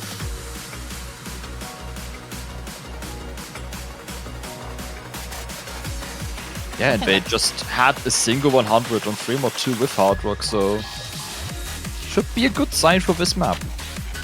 Doesn't have the highest accuracy either, it's OD 6.2, which would be like 8.3 with Hard Rock. You can actually play OD10. My Hussein is definitely an OD10 player. Yeah. But usually they want to avoid playing Hard Rock because of the scroll speed. But this is just something that he's fantastic on. Pairing up with Over the Hedge, also a really good Hard Rock 1 player. Marcionga, also a very strong Hard Rock player. On the other team, Kombucha, kind of similar in pace, but on Hard Rock 1. Not the best at Hard Rock 2, but Hard Rock 1 certainly he can perform very well on. Rest of the 2 players as well, the Coconut Human definitely prefers Hard Rock 2 instead. More of a IPM guy rather than slow, which is kind of obvious from all the picks so far. Yeah.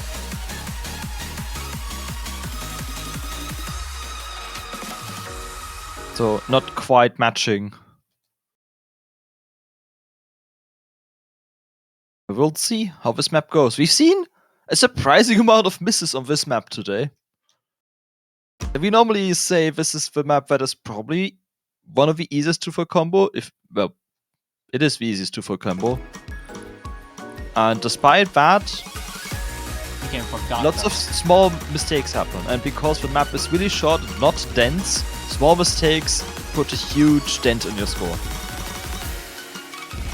DKKD is so easy to drop if you are nervous and then you forgot that exists, and then goodbye, because the SV on that is kind of rough to read, honestly, and it's an offhand. And no one actually trips up that fantastic freeway SS from UK. I don't think any other team has done so at that pattern.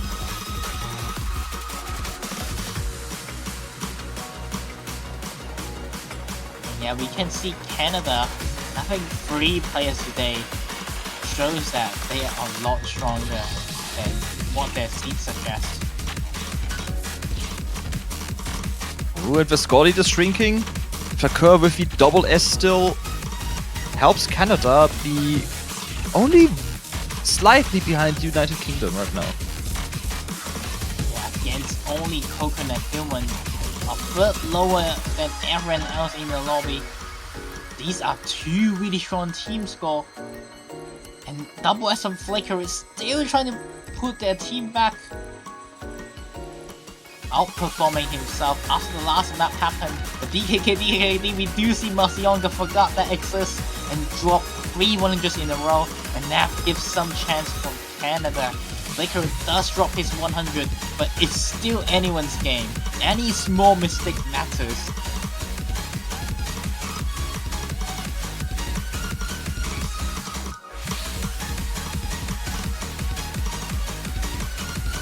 Will everyone hold on, or will there be a final mistake right at the end of the map? Not much left. And it's one more DKD. It's kind of make a 10,000 score difference. If someone missed, yes. Nope. Then no one missed. That's it. And my Josea is gonna be knocked down by Flickeroo after performing not the best on 3 mod 2. Comes back with a 1-100 FC on Hard Rock 1. This is what I meant about Canada missing a player. This is a high seed team score. But unfortunately, they are just against a beast of a team of UK, combining 15 100s in the map. There's like 6 100s of difference between these 2 teams, which is really nothing.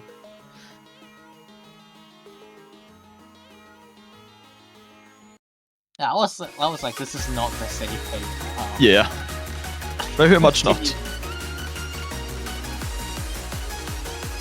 I think Canada can just go for maps such as like Hidden 2 and stuff. I think that's a pretty safe fate.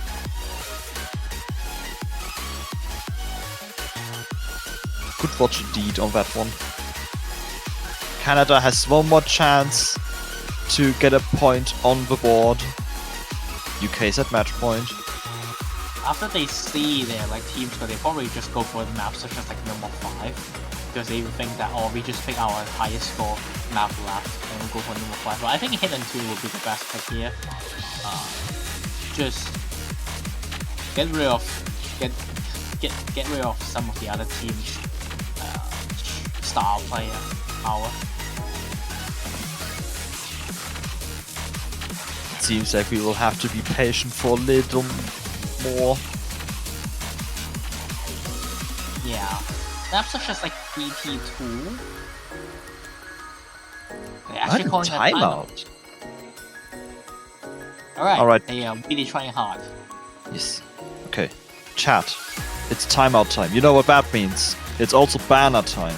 You can use these 2 minutes to go to the O store and buy a banner of your favorite country participating in the Taiko World Cup for only $2.50. And yeah, we do have a player, Mr. Taiko World Cup from Switzerland, has brought every single banner. He has already run out of banners options to buy. Honestly, great roleplay from the person literally named Taiko World Cup to fully represent the Taiko World Cup on their profile. Like, that is actually... that goes hard. Definitely do check out Taiko World Cup's profile to look at the amazing 32 banners being brought. Anyway, back to the match. Canada is still deciding their map. Good elevator music right now. Again, they have kinda few maps I do believe they can go for. HD2, number 5 if you just wanna go for shit miss battle. Hard Rock 2 as well, another kind of shit miss battle, but I'm not too sure about how comfortable for some of the players on the Canadian team in that map. DT2, they kind of just get at cap. DT1, probably the same case. Not too sure how strong flicker on a map like that.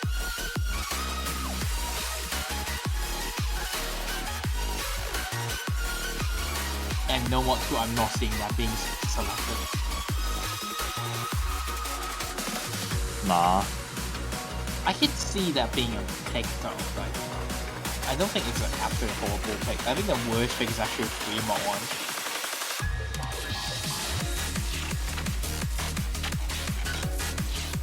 Honestly, they're very busy rolling right now, but they're not. They're rolling 2 large numbers to do a random pick.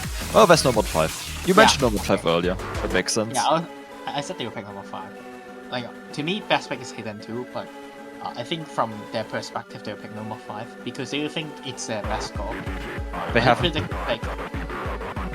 They just haven't perfected their T-spin technique. Yes.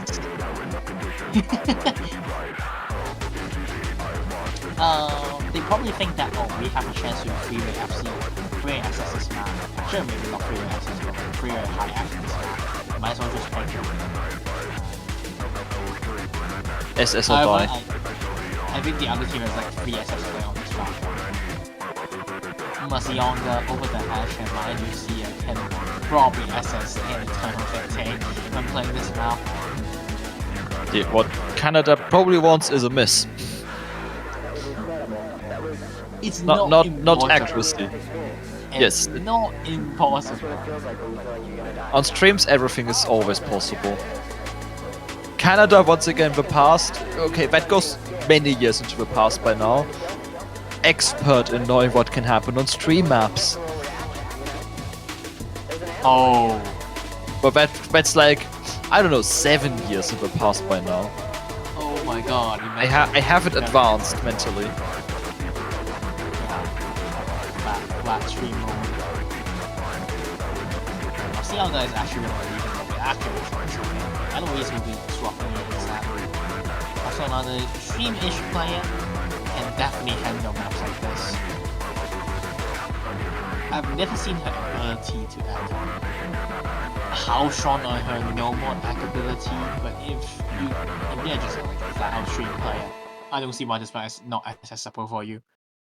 I'm not a stream player myself, and I can access the first 400 combo. Like, this map, it's not too difficult. Probably one of the easiest map in the entire pool. And by that, I can see why Canada decided to pick this map. Yep, it's just a small comfy map, sort of.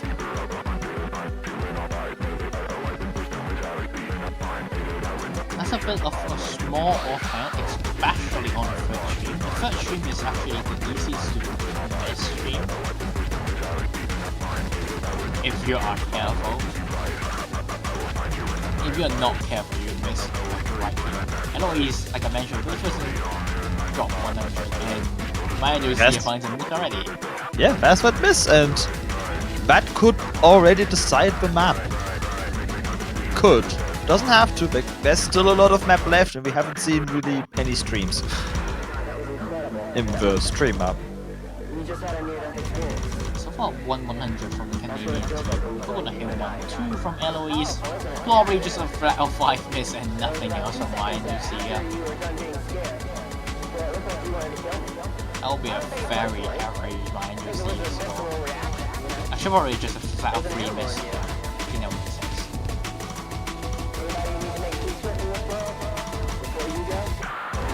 On the stream, no. It's all about nerves. Canadian players, hold on. They can't, as Coconut Human being the first one to drop. Lead slowly goes back to UK. Finds more chain misses, no! Uh-oh. They need more miss. Over the hedge, this miss. Is it too late? It's too late. It's too late. If Coconut Human miss on like the early sessions, it could be it, but just not enough. Unfortunate. 2 double S's for the Canada team. And 0 miss, 0-100 3-time miss for Angel Sayer. That is such a my Angel Sayer score. And over the hatch, also missing the last stream. 100 throughout the map. And Eloise Four also from 4 Eloise. 100s. Yes. Strong performance all around. Just a Coconut Human. Found an unfortunate series of misses on the streams on the end, and that puts United Kingdom at 5-0. They are advancing in the winners bracket. They will be against China, which is an extremely strong team. They SS3 or SS no mod 5. So you have close to SS for 2 players close to SS and 1 for 100. No, you hit a 100, you lost the map already. So can the UK give some challenge against the Chinese team next week? Take a look. And UK, and not UK, but Canada will be dropping down to the loser brackets.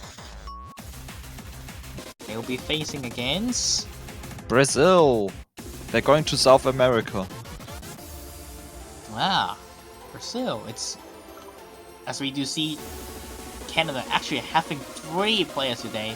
They're a lot stronger in that regard. So good to see that Canada at least has their full team back.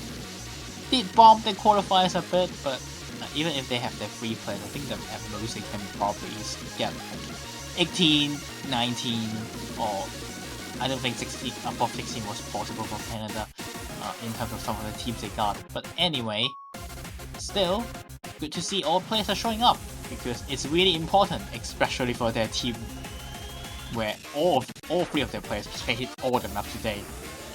Next match, and the final match, will be United States versus Portugal. It'll be happening from 56 hours from now on. Yep, and right after that, we have the map pool showcase for the round of 16. So stay tuned for that as well. That does mean we have another really this time a shorter break. The breaks are getting shorter, so only 1 hour from now. Final match and map pool showcase. And now I'll be taking my leave finally after my 3 hours of casting. I'm also a bit exhausted from all day, so we'll introduce another caster with you on USA versus Portugal. So be sure to hop back in in 18:30 UTC. And if you miss the match, you still want to follow some matches happen throughout the Osu as a game for probably like Cash Game Mode, Taiko Game Mode, Mania, be sure to click the heart, follow the channel, will be very appreciated if you do so. And you also get notified if you click the bell as well once we go live and once with exciting drumming matches. That was a very quick match, but I hope you have fun as well, and Wolf. Yeah, it was very close to that last map. That would have been so close to hashtag another sweep. Unfortunately, it was not meant to be. It was not meant to be, unfortunately. But yeah, my name is Yongin. Hope you all enjoy all these matches. We'll see you guys in 54 minutes. Goodbye.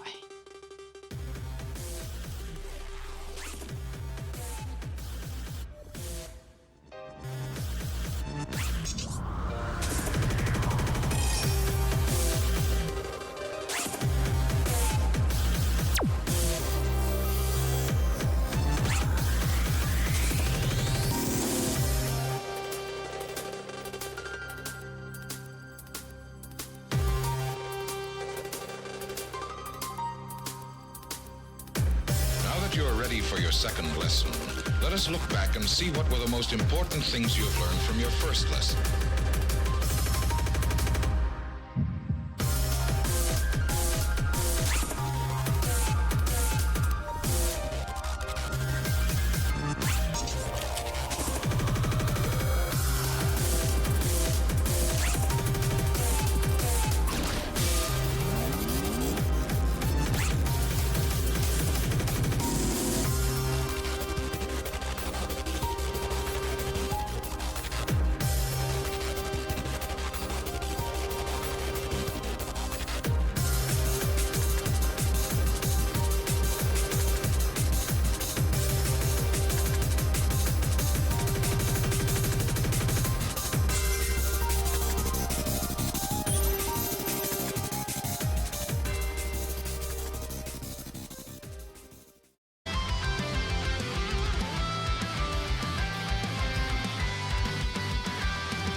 Let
Hello and welcome back to the OS Taiko World Cup 2025. It's the final match of the round of 32.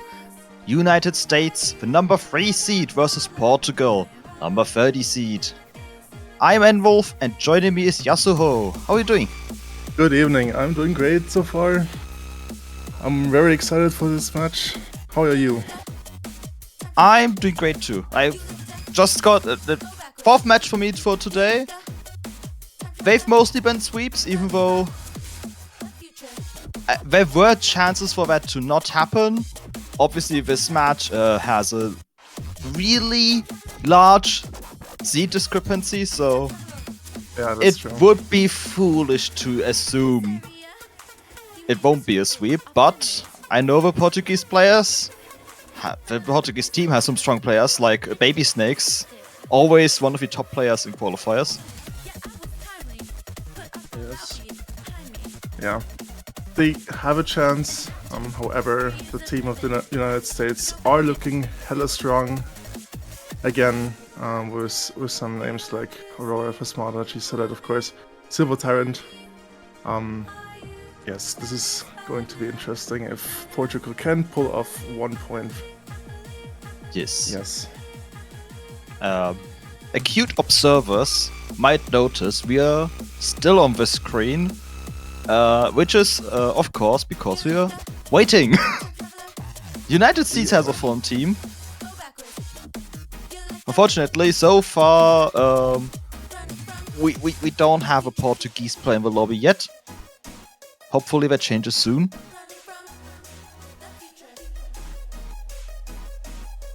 Yeah, until then, the only thing we can do is wait.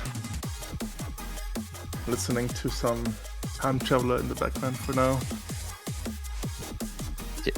What we can do, obviously, in the meantime, you can buy banners. Oh, You can buy yes. Portuguese banners to maybe give them the energy to make it to the match. You can buy United States banners. They are the number 3 seed. They could win this tournament because if they win, you get to keep your banner for a whole year. And the banner's only $2.50 on the O store. Still haven't decided what I will buy this year. Last year I did the silly where I tried to make a flag equation. Okay. Not sure how I'm doing this year. Well, I can't beat. You can also just buy every single banner. Yeah, the Swiss Taiko player Taiko World Cup is doing the job of representing the Taiko World Cup and did buy every banner. Mad respect. So I can't at least be the first one to do that. I also can't be like Jukes and buy the ultra rare JPEG of the 404 banner. File not found. That was Yeah, Bulgaria. Yeah. So I can't do that true. either, so have to do something in between those.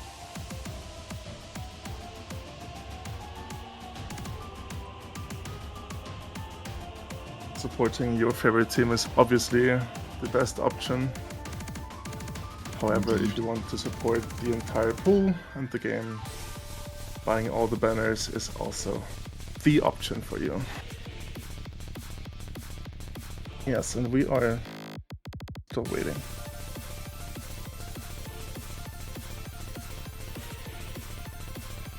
Something that we do know is most of the round of 16 matches. Obviously, we have Japan versus Netherlands in the winners bracket. Most higher seeded teams won their matches. We have a lore-intensive battle of Australia versus Malaysia, where Crab Cow on the Australian team used to be part of Team Malaysia. And if you watched the MP links today, the match feed still displayed that flag. We have Singapore versus Indonesia, where if you just glance at your screen, you don't know which team is which because their flags are nearly identical. It's basically like Poland versus Indonesia, but with colors on the same side. We have the number 5 seed Taiwan versus Turkey, South Korea versus Vietnam, one of the 2 upsets. Match I'm excited about is China versus United Kingdom. China having ridiculously strong performances this week, among which was a triple double S on No Mod 5. Of course, Chile versus Russian Federation. Closing out the winners bracket of next week. We don't know who's going to face Finland, though we can make assumptions. Yeah, we can. We could. And then, of course, the losers bracket next week, starting with Bulgaria against the Philippines. It's going to be interesting as well. Well as Italy versus Hong Kong. So far we have Peru versus Slovakia. The loser of this match is going to face France. And Argentina versus New Zealand. I think we've had a lot of sweeps this weekend, as is usual for round of 32 because of large seed differences. Lower bracket obviously having closer seeds, top bracket having closer seeds, so hopefully we see less of those. Yeah, some more intense matches coming up in the round of 16 next weekend. Yeah.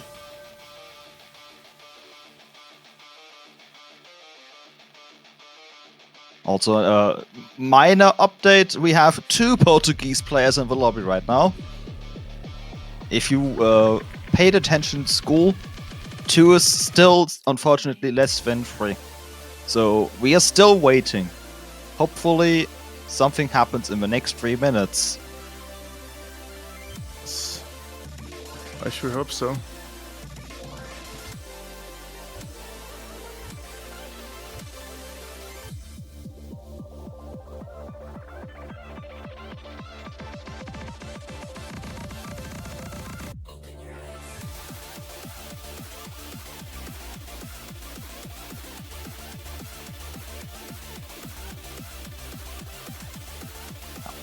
I have... there was a small prediction stream with Over the Hedge, Teasel, Hong Kong player, Yongin and me before the World Cup started, where we made predictions who will place where in the tournament. I made the funny prediction of France in top 8, which is currently very much in danger because France has been upset. No, they haven't been upset. I wanted them to upset Finland, but they just didn't play the tiebreaker. We've had 2 Fraser Edwards tiebreakers in round of 32, 2023 and this year, and it decidedly had not been played, but we had like 2 or 3 matches that went 5-3. Last year, we didn't have a Fraser Edwards tiebreaker, and it was played. I think there is some rigging involved in the round of 32 regarding the tiebreaker. Unfortunate rigging on this part.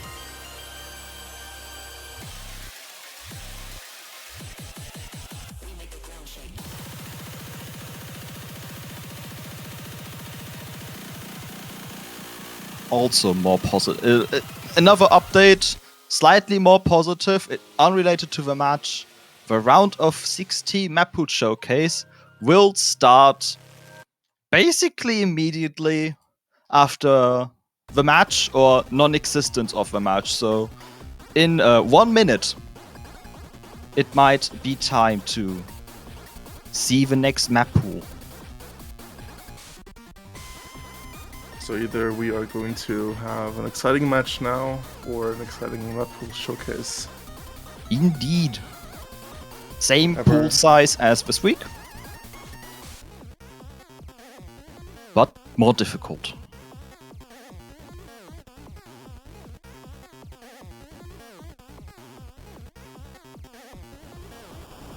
It reminds me, I have to do something. And it is getting the pool notes up because I'm not leaving this time. I'm bound in this channel. Couldn't leave at all today. Cruel fate, one might say. Good work on the casting couch today. Alright. It is Jova. Portugal will be... This is my second...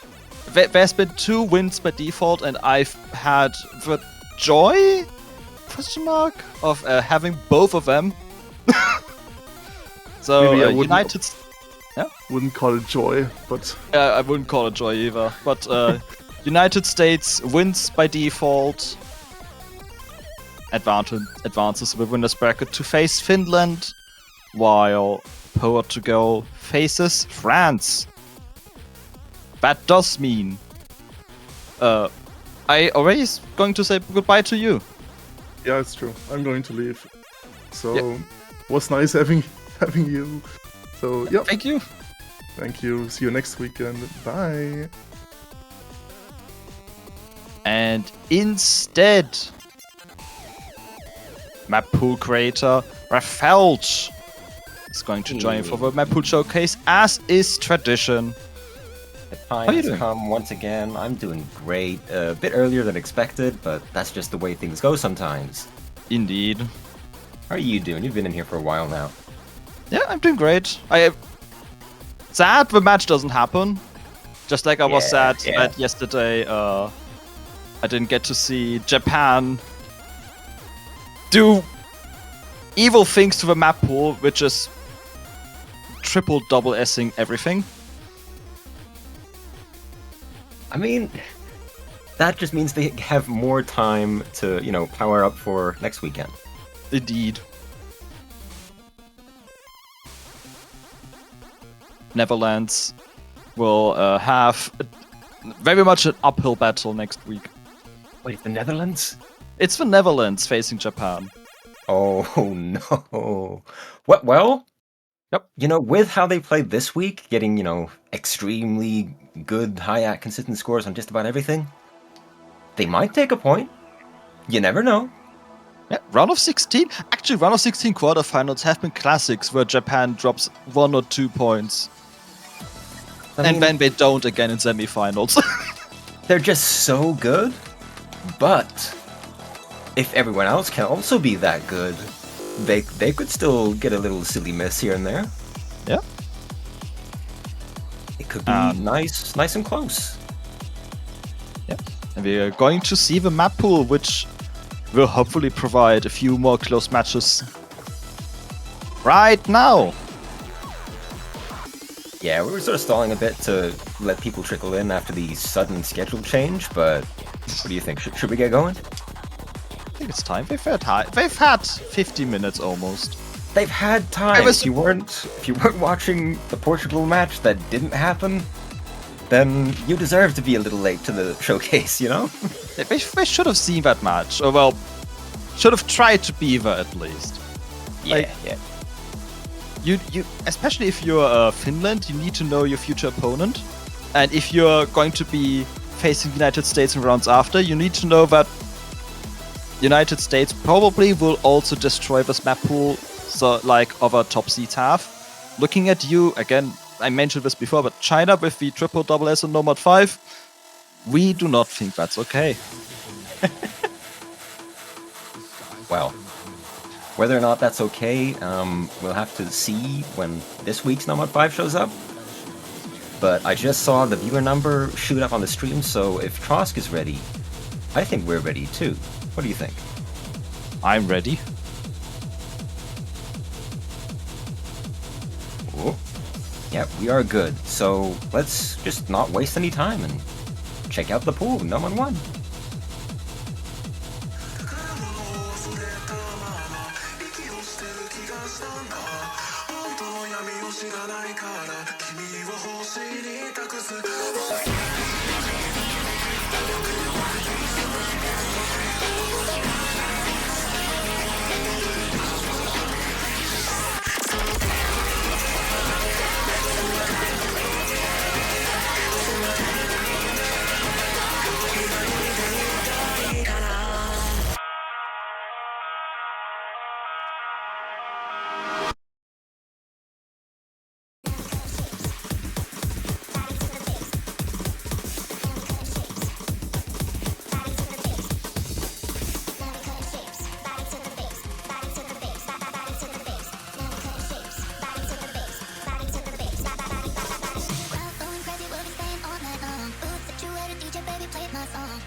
to the beat of the drum.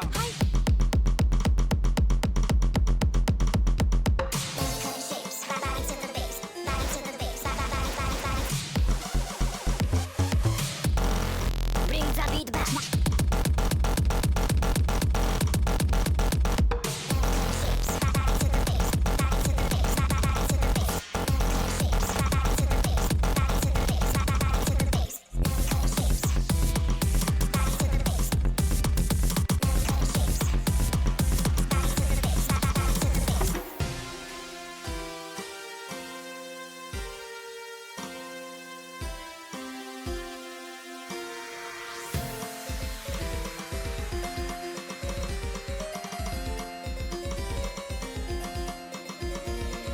Crowd going crazy, we'll be staying all night long. Booth situated, DJ baby played my song. This booty shaking, got me pulling out that phone. Don't hesitating, I'll be turning.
Surprise! We are starting the pool with an OS original.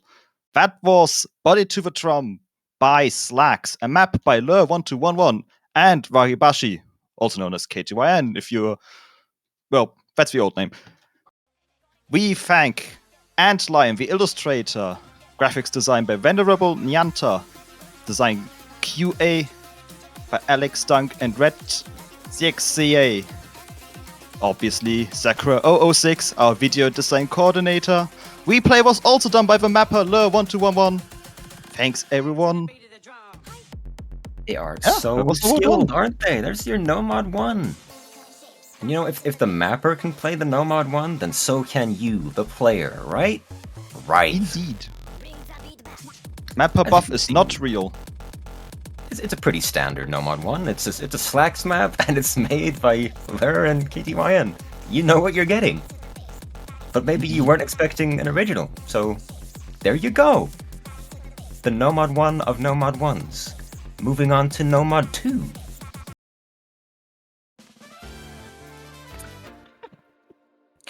There he is. There's Donkey Kong. I've been forced into this voluntarily. No, yeah. Or It's you a chose. sequel to last year. Yeah, exactly. You are Mock Roger, and now you are Valdez. No, you may evolve this once. You may. Which is true because you can't play the map multiple times. Very true, very true. I mean, as you can obviously see immediately from the map, it's not standard tech, but rather swing. What do you think about that, mapper? Yeah, there's a lot of funny swing, especially. Like, the tech is definitely there. It's a lot of normal 1/6 swing, but you've seen some different snaps. 1/8s are there, 1/12s are very sparsely used as well. So, it's not a friendly swing map in that sense. Yeah, someone might call it like swing dump, but that has a sort of negative tone to it. This is very carefully mapped out, and Wolf is an extremely skilled mapper, and I hope you agree. Yeah, I've been really enjoying mapping this song. This is an original from the OS World Cup last year. think it wasn't like it also was a Nomad map in like semifinals, and I think I immediately started mapping that one after the showcase. It's that much Just better. for myself, and then I abandoned it for quite a bit because I was doing other stuff. There's apparently other taiko tournaments going on, Yeah, and mapping tournaments. Hopefully, lots of this sounds things good. to do. Nice emoji. But we're glad it resurfaced here. Yeah. Been a joy to finish the map for the World Cup and refine it a little bit. Because this is actually such a banger song. Now, would you say this is more KDDK or DDKK favored? Because DDKK players are famously, you know, anti-swing just because they have to hit so many weird doublets. I don't think it's still the case here. Like there's a lot of finishers, but they're very easily done by both playstyles. Yeah, I call it pretty balanced. Now, what might not be balanced is the volume on Nomad 3, so you have been warned. It's a 96 last song.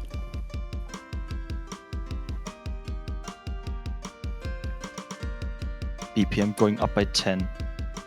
280 BPM this time. But not yet. It goes up right about, like, now, yeah.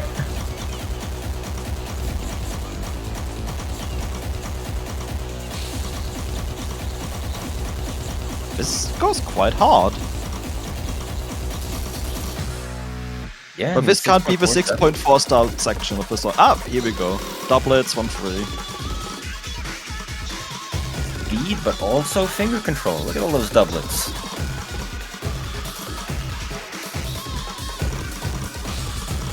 And all those Look at finishers. those finishers. Look at it. Happy little finishers. Yeah, I mean, aside from that, there's not that much to say. It's a speed map. Goes very fast. Yep. Like last week, but faster, denser.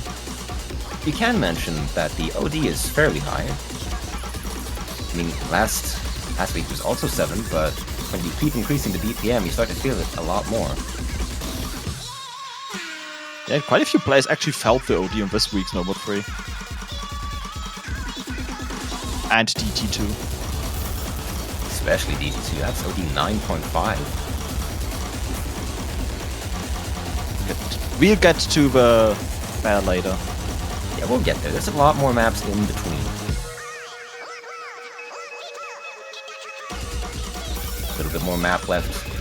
Lower BPM, not BPM, SV section.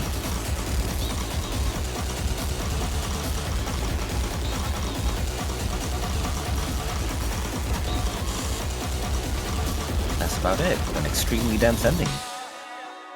Nomad 3 is over. The speed map comes and goes just like that. Just 2 minutes. One of the shortest maps in the pool. Yeah. Moving on to Nomad 4. You got Elevator, which will be continuing the tradition of strange SV, but also a bit more for those who might be familiar with this map. This is going to be a nifty classic.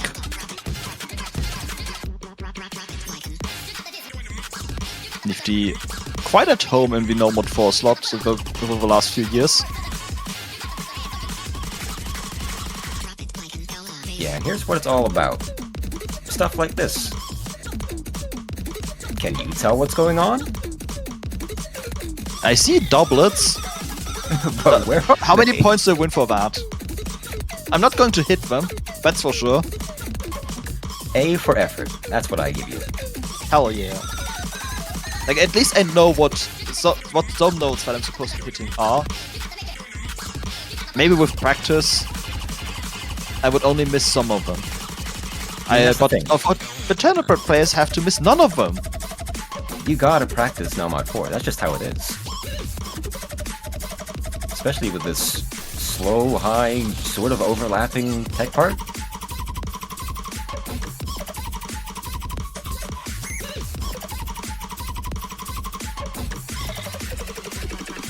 definitely some, like those 5 blitz, I definitely can't tell what's going on until it's too late. True. Comparing this to round of 32, it obviously has a lot more tech difficulty, but I would argue that it is easier to read. Because it is messier, but it is more consistently fast. Yep, slower sections are not as slow this time around, but the doublets are all the more cruel. They are downright evil.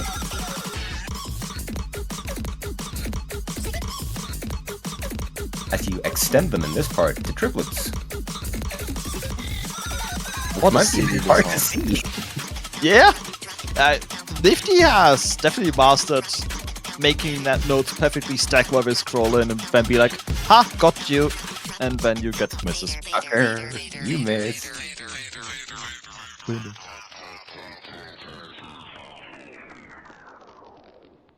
Alright.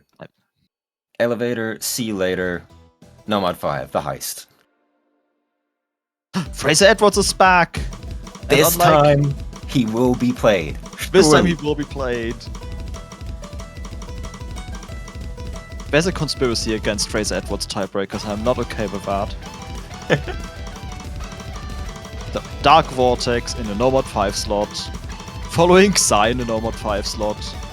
Hmm, Dream classics never end. the Germans know how to make them.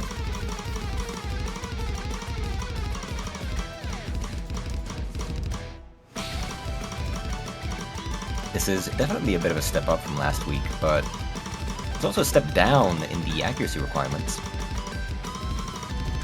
It's not 7.5 OD this time. Only OD7.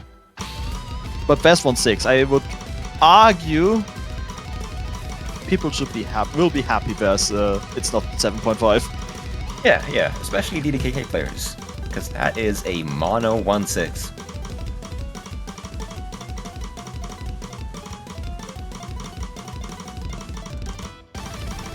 That pattern right there, with the on-beat cat going into a DDK thing, that is very tricky. Yeah, that pattern looked absolutely cruel. There's a couple more like that, but mostly it's fairly comfortable. But that's the thing with Streamlabs. Something is comfortable, and then there's something that is extremely difficult. Yep. And the neat thing is it's different for some players what is comfortable and what isn't comfortable. Exactly. Someone might think that's completely fine. Someone might think this cut mono was not fine. The duality of players.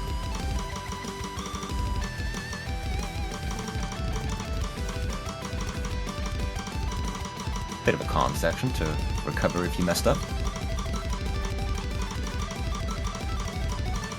Also much streamier than last week's Nomad 5.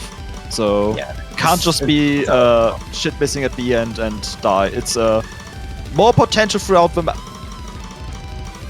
Yes. That Katie, Yes. no. Very difficult. That's what I'm saying. There's a couple more. That was illegal, but it can't be illegal because it's fair. Exactly. Played by Blorp. Played Shout out by to Glorp. Glorp, they're a happy family. Who played HD1 though? Shy Guy. Resident playtester Shy Guy. Beat map by Hero K. Is this the Toby Fox background again? Well, it's the Zave background. It's just what he does. I remember seeing on some Scythe song that Toby Fox made the background in credits on SoundCloud, and I think it was this one. It Not could sure very well anymore. be. It looks very Toby Foxy, but you know, slow hidden. It is a bit of a step up from last week. Once again, more tech. Nice A whole bunch of offbeats. Yeah, you said it. Ditto.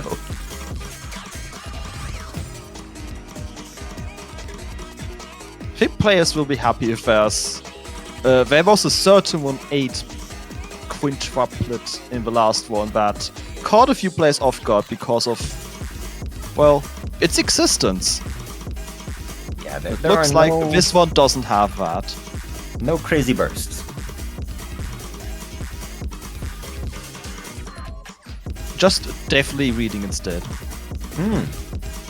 And it definitely doesn't have any funny business in the ending. No sir. We would never do that. Maps never have an evil ending. Uh-oh. Oh no. May have spoken too soon. Overlaps. Our favorite. Overlaps and strange rhythm.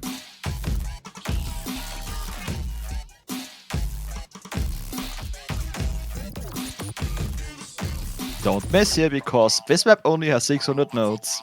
Your combo score will vanish. Yeah, it is very demanding. And I think Hidden 2 is 2. Get it? 2. I understand that. But it's also a song about love. By Haunt.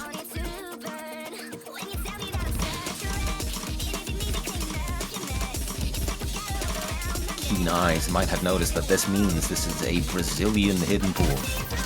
Because this is a guest difficulty by Foxuru. Can't keep getting away with this.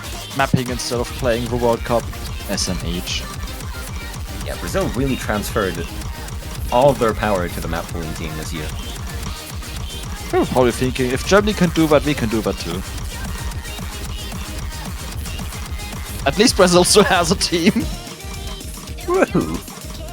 Not defeated by Mahjong. I think players will definitely love this a bit more than Hidden 1 because it's not Hidden 1. Exactly. This is fast, but it does also have these funky 1-3 rhythms. So you do need a bit more than just plain speed.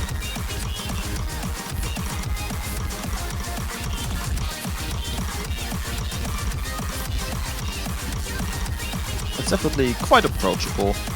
Like, Hidden 2 tends to be more approachable, but evil at the same time. Like with those rhythms that were at the beginning of the car especially. Easy to trip up on. It's not something you can just pick because it's Hidden 2. You do have to be good at it. No one will ever miss on that KDK 1-3. Never! No one.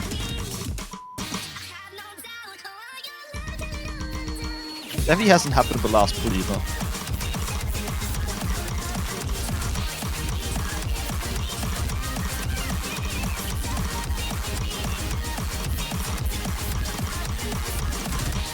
But yeah, 1-3, speed. The 1-4 patterns are, thankfully, pretty comfortable. Nothing out of the ordinary. It's a song about love after all, not about hating the player. Exactly, we love you. And we also love Hard Rock 1. Do you want to give this name a try? Diocido di Carbonio. There we Maybe. go. Nice. Or maybe it's Diocido. Who knows? It's presumably Italian? It's definitely Italian. I actually also put it has- in the translator earlier and didn't look at the translation. Carbon dioxide. You know, that makes sense. Yeah. Right, so OD 9.1 this time. Higher BPM, I think. A little bit higher.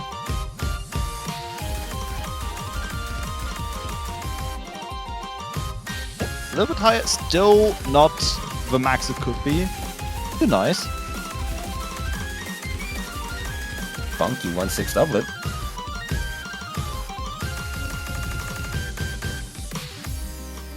TK is well known for having funny 1/6 in maps.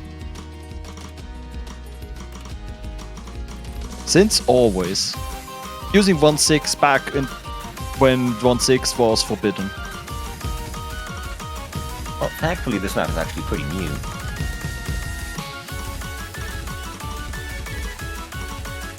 Going into the Ki with a lot more 1-6. A lot funnier patterns.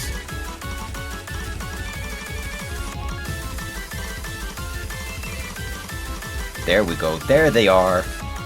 Finally, funny 1-6.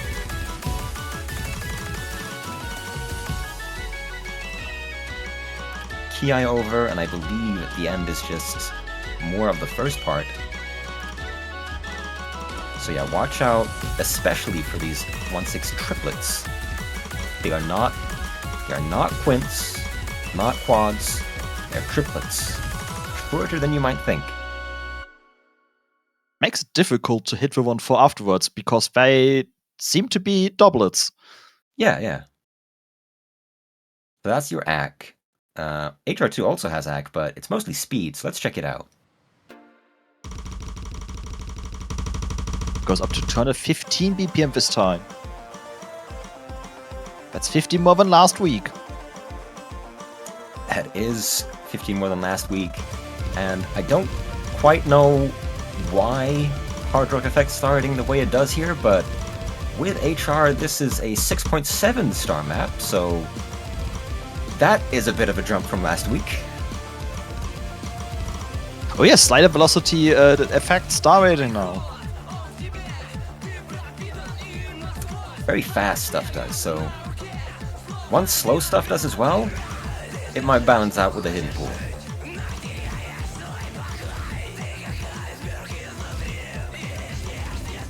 This has always been the antithesis to hidden 1.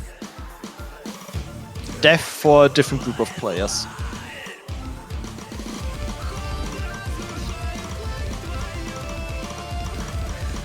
This is also going to be a bit more of a normal map compared to last week.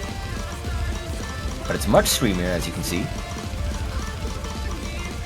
But looks The order requirement comfy. is insane.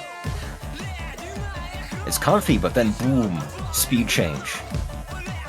You can see the replayer losing a lot of AC because of, you know, that.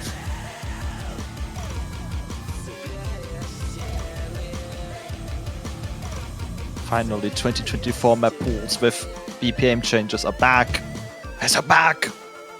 They have returned. What's the replayer name? It's a Sticks the Badger, you know. From the Sonic the Okay, no Hedgehog series. questions.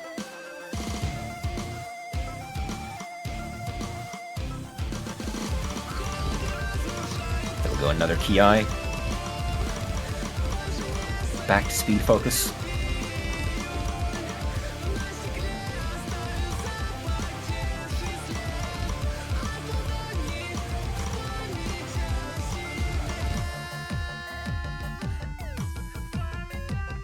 And another spooky speed drop.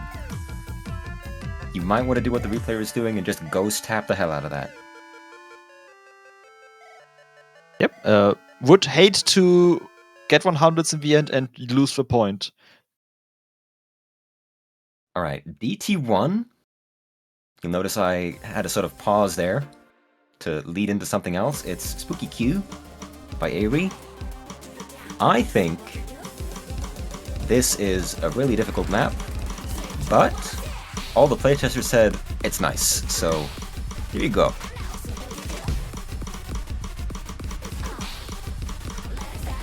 DT1, not a map we've seen a lot of this week. It was very difficult. Yeah. Still is. Yeah, still is. We've seen a lot of funny offbeat rhythms, as is usual for DT1. As well as the 1-4-1-6 combinations.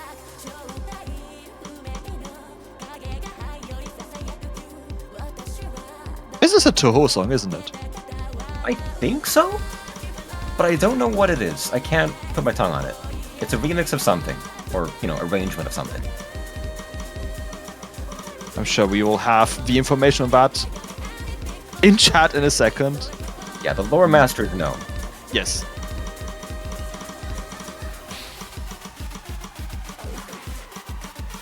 Alright, so far this is nice and comfortable. It's very normal. That's Hartmann's yokai goal, isn't it? Oh, who knows? It could be. Bit of finishers there. People who look in the bottom right might have noticed something that hasn't happened yet. It's just looming in the future of this map. I'm scared of the future of this map, because that section was scary already. Spooky even. It's spooky.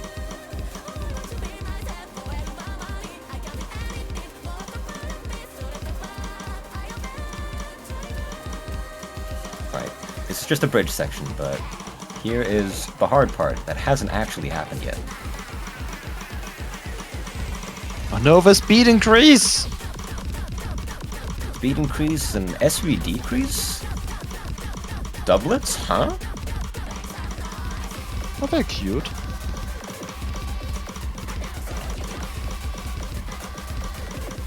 Oh, we're going to see some nice drama happening on the end of this map. Yeah. Anything can change there.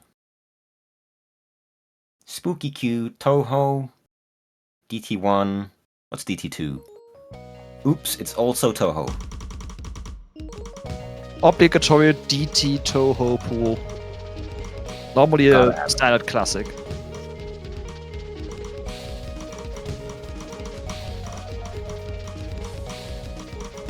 Did say that Toho songs to this day are absolute bangers. Especially this one. This is so cool. It's like a little bit shoegazy, but not really.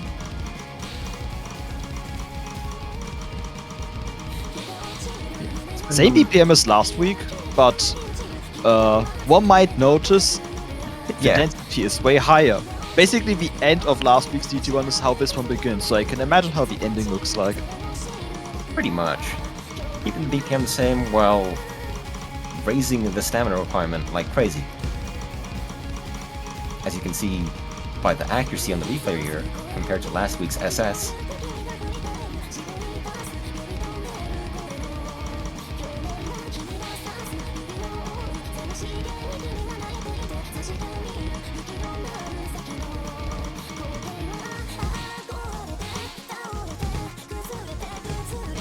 These doublets, pretty tricky, I gotta be honest. Also staple of vocal songs, I feel like. This happens in many, many, many vocal songs. It does, it does.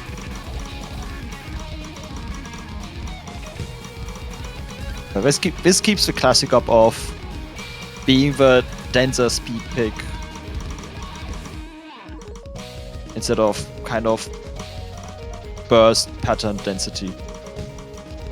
It has a bit of the speed bomb thing from No 1 Run with these offbeat single notes.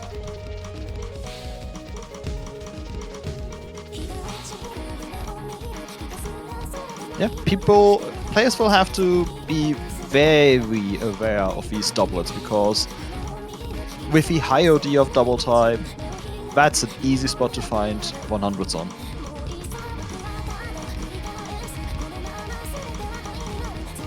Honestly, the entire map is very easy to find 100s on. I looked at the leaderboards before the showcase, and this score wouldn't be far from the top.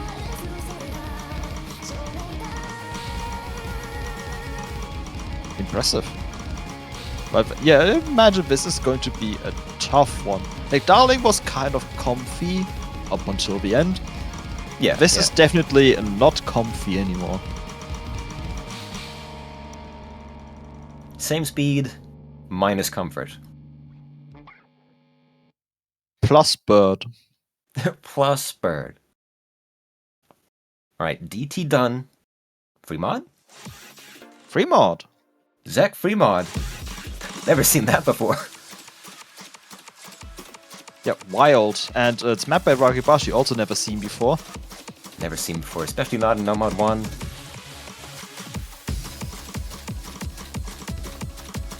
Sticks with Badger's back as well. The absolute carry of the replay team. This should be quite a bit harder than last week, I'd say. Because not only does it have, you know, substantial SV, it also has a lot more funky snappings. Like that 1-6 there.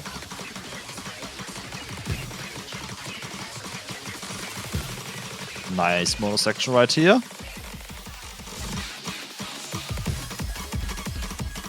On a section into normal section. Just ignore the 1/6 and then it's normal. And all the offbeats. Yeah, yeah. With 1/6. Also longest map in the pool. Other than the tiebreaker.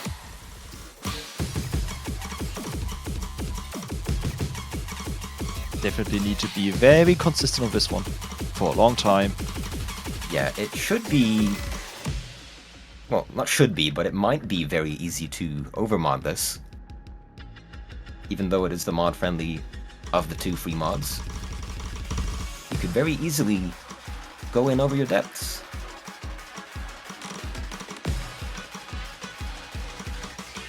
The OD with Hard Rock, not far behind the OD of the Hard Rock pool. It's like going to be 9.2, 9.3. Something along those lines, yeah. I think it's actually slightly below 9, like 8.87 or something.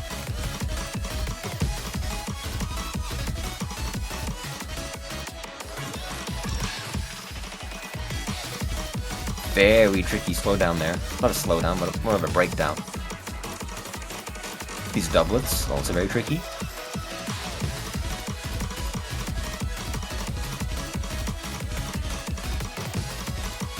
Yeah, it generally looks comfortable, but I feel like it's deceptive. Yeah, I see what you mean. Pretty comfortable visually, but putting it into practice might spell a different story. Comfortable with no mod. True enough. Smile. You can do. If You don't can mod do it, then that, don't. but we're at a stage where if you play this map with no mod, there's a high chance your opponent picked this map and is using at least 4 mods on this map. Very likely.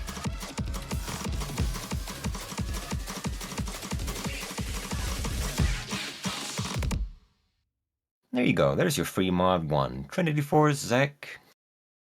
Aribashi map, thank you very much. What's in free mod 2? Ikian map, played by Evil Ikian. Uh-oh. That doesn't sound good. What happened to good Iken? He turned evil. No! Hey, what's up? Hello. That's what I say. Now, I have to admit, Evil Iken is not the only one at fault here. Second half will be mapped by yours truly. Evil or Fouch? Evil or Fouch. Returning to the dark side with this one. The anti-mod side.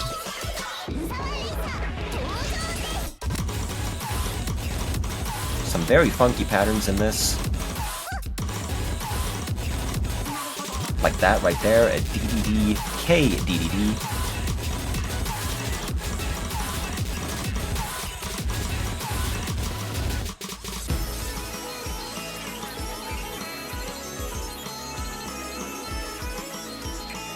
There's one of your fast parts done.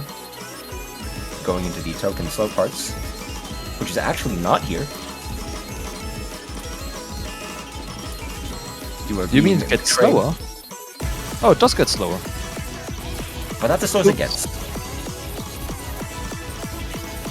I think the Hayden players will be happy about that information. Yeah. At least it looks consistent and not the hardest pattern-wise. Yeah. Like, funny Some story, players I may might- have never considered playing it in last week's Hidden 2. Not I've Hidden 2, played this. maybe 3 or 2. Better with him. Yeah. Because with HR, this is OD 9.1, which, you know, with these patterns and some of these rhythms, can be pretty difficult. If this game wasn't filled with actual accuracy machines. Fair enough, yeah.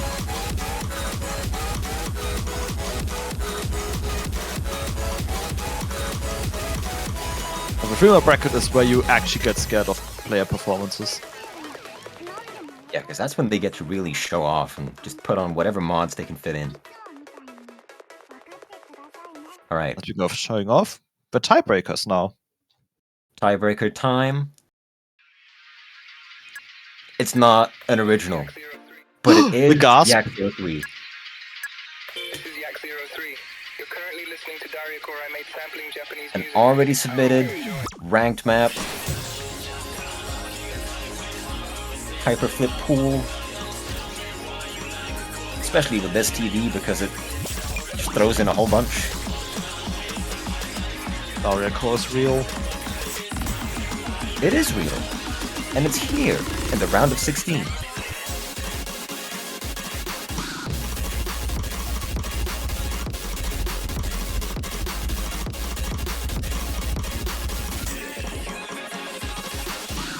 How moddable would you say is this map going to be for players? Not. In the slightest. Okay. The current number 1 score on this is a 10-100 FC with no mod. Funny story, I beat that. Combo Flex, I beat that when I tried to set a replay, but then we decided that Zay playing Yaks would be funnier, so boom.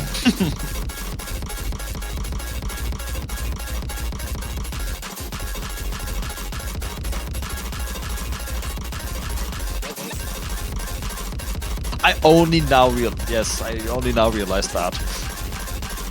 My Now brain so works slow.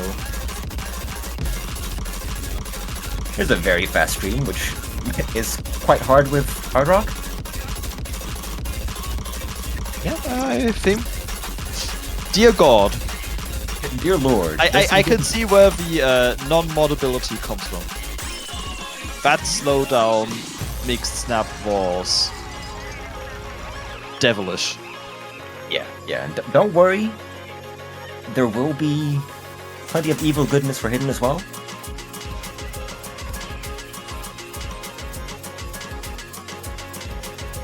How slow can we go?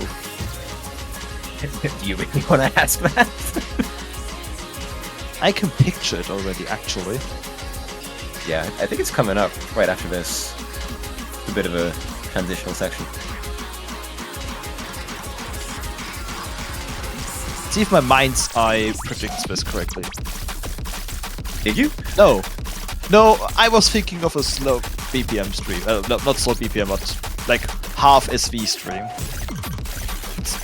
Well, Kind of that, but it Close. works. It's harder.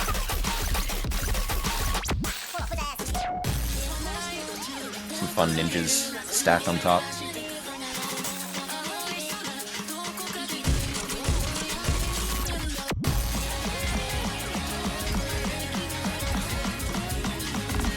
Half the map is done. Half the map is left to be played. This part could also be called somewhat anti-hidden. Yeah, lots of overlaps. A bunch of overlaps, 1-6 quads, 1-8 doublets. It's what Dario Core maps are all about. Yeah, but some of those 1-6 patterns were absolutely not comfortable. I don't know, I think they're alright. Certain ones I'm thinking of are possibly going to trip up with some players. Yeah. I mean, hopefully. This wasn't really picked with mods in mind, but if you want to beat that guy who flexes and wins his map and match for his team, go right ahead. I mean, that'd be awesome.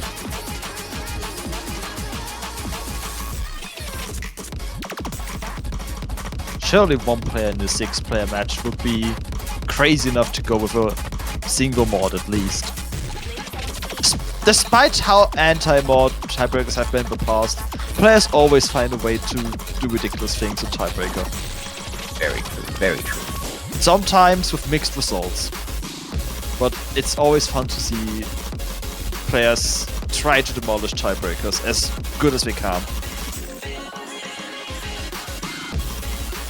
Hopefully we do see tiebreakers next week. I mean, it's the round of 16. Yeah. Famously And cursed. we've had some really close matches this week already. Unfortunately, they ended at 5-3. Yeah, it happened, but like you said, it's round of 16. Round of 32 being close means this is going to be even closer. Anything could happen. You might get a TB where the score flips right at this ending. Yep. Players have never missed in the past on the final streams of a map for the slow section afterward to provide enough drama and enough notes to flip the score. It has never Wow. happened. Winky face. There's your TB. And the end of your round of 16 pool. What do you think? Shoutouts to the tiebreaker naming Japan versus the world. It's basically the theme of this World Cup. It might be a bit of a prophecy. I am looking forward to next week with this pool. It's quite a step up in some maps. Very excited. Will be fun to see what happens, but that will have to wait until next weekend, where we will see how things go. Yep. There's some very closely seeded matches I'm very excited to see. Some nice Hopefully. matches to see. And sadly, some teams that will be leaving us, because those who drop down to the losers bracket this week will not have a second losers bracket to drop down to. They will be eliminated if they lose. Lots of things to see, so be there. Be there or be square. And you don't want to be square because Taiko's all about circles, so see you then. Bye-bye.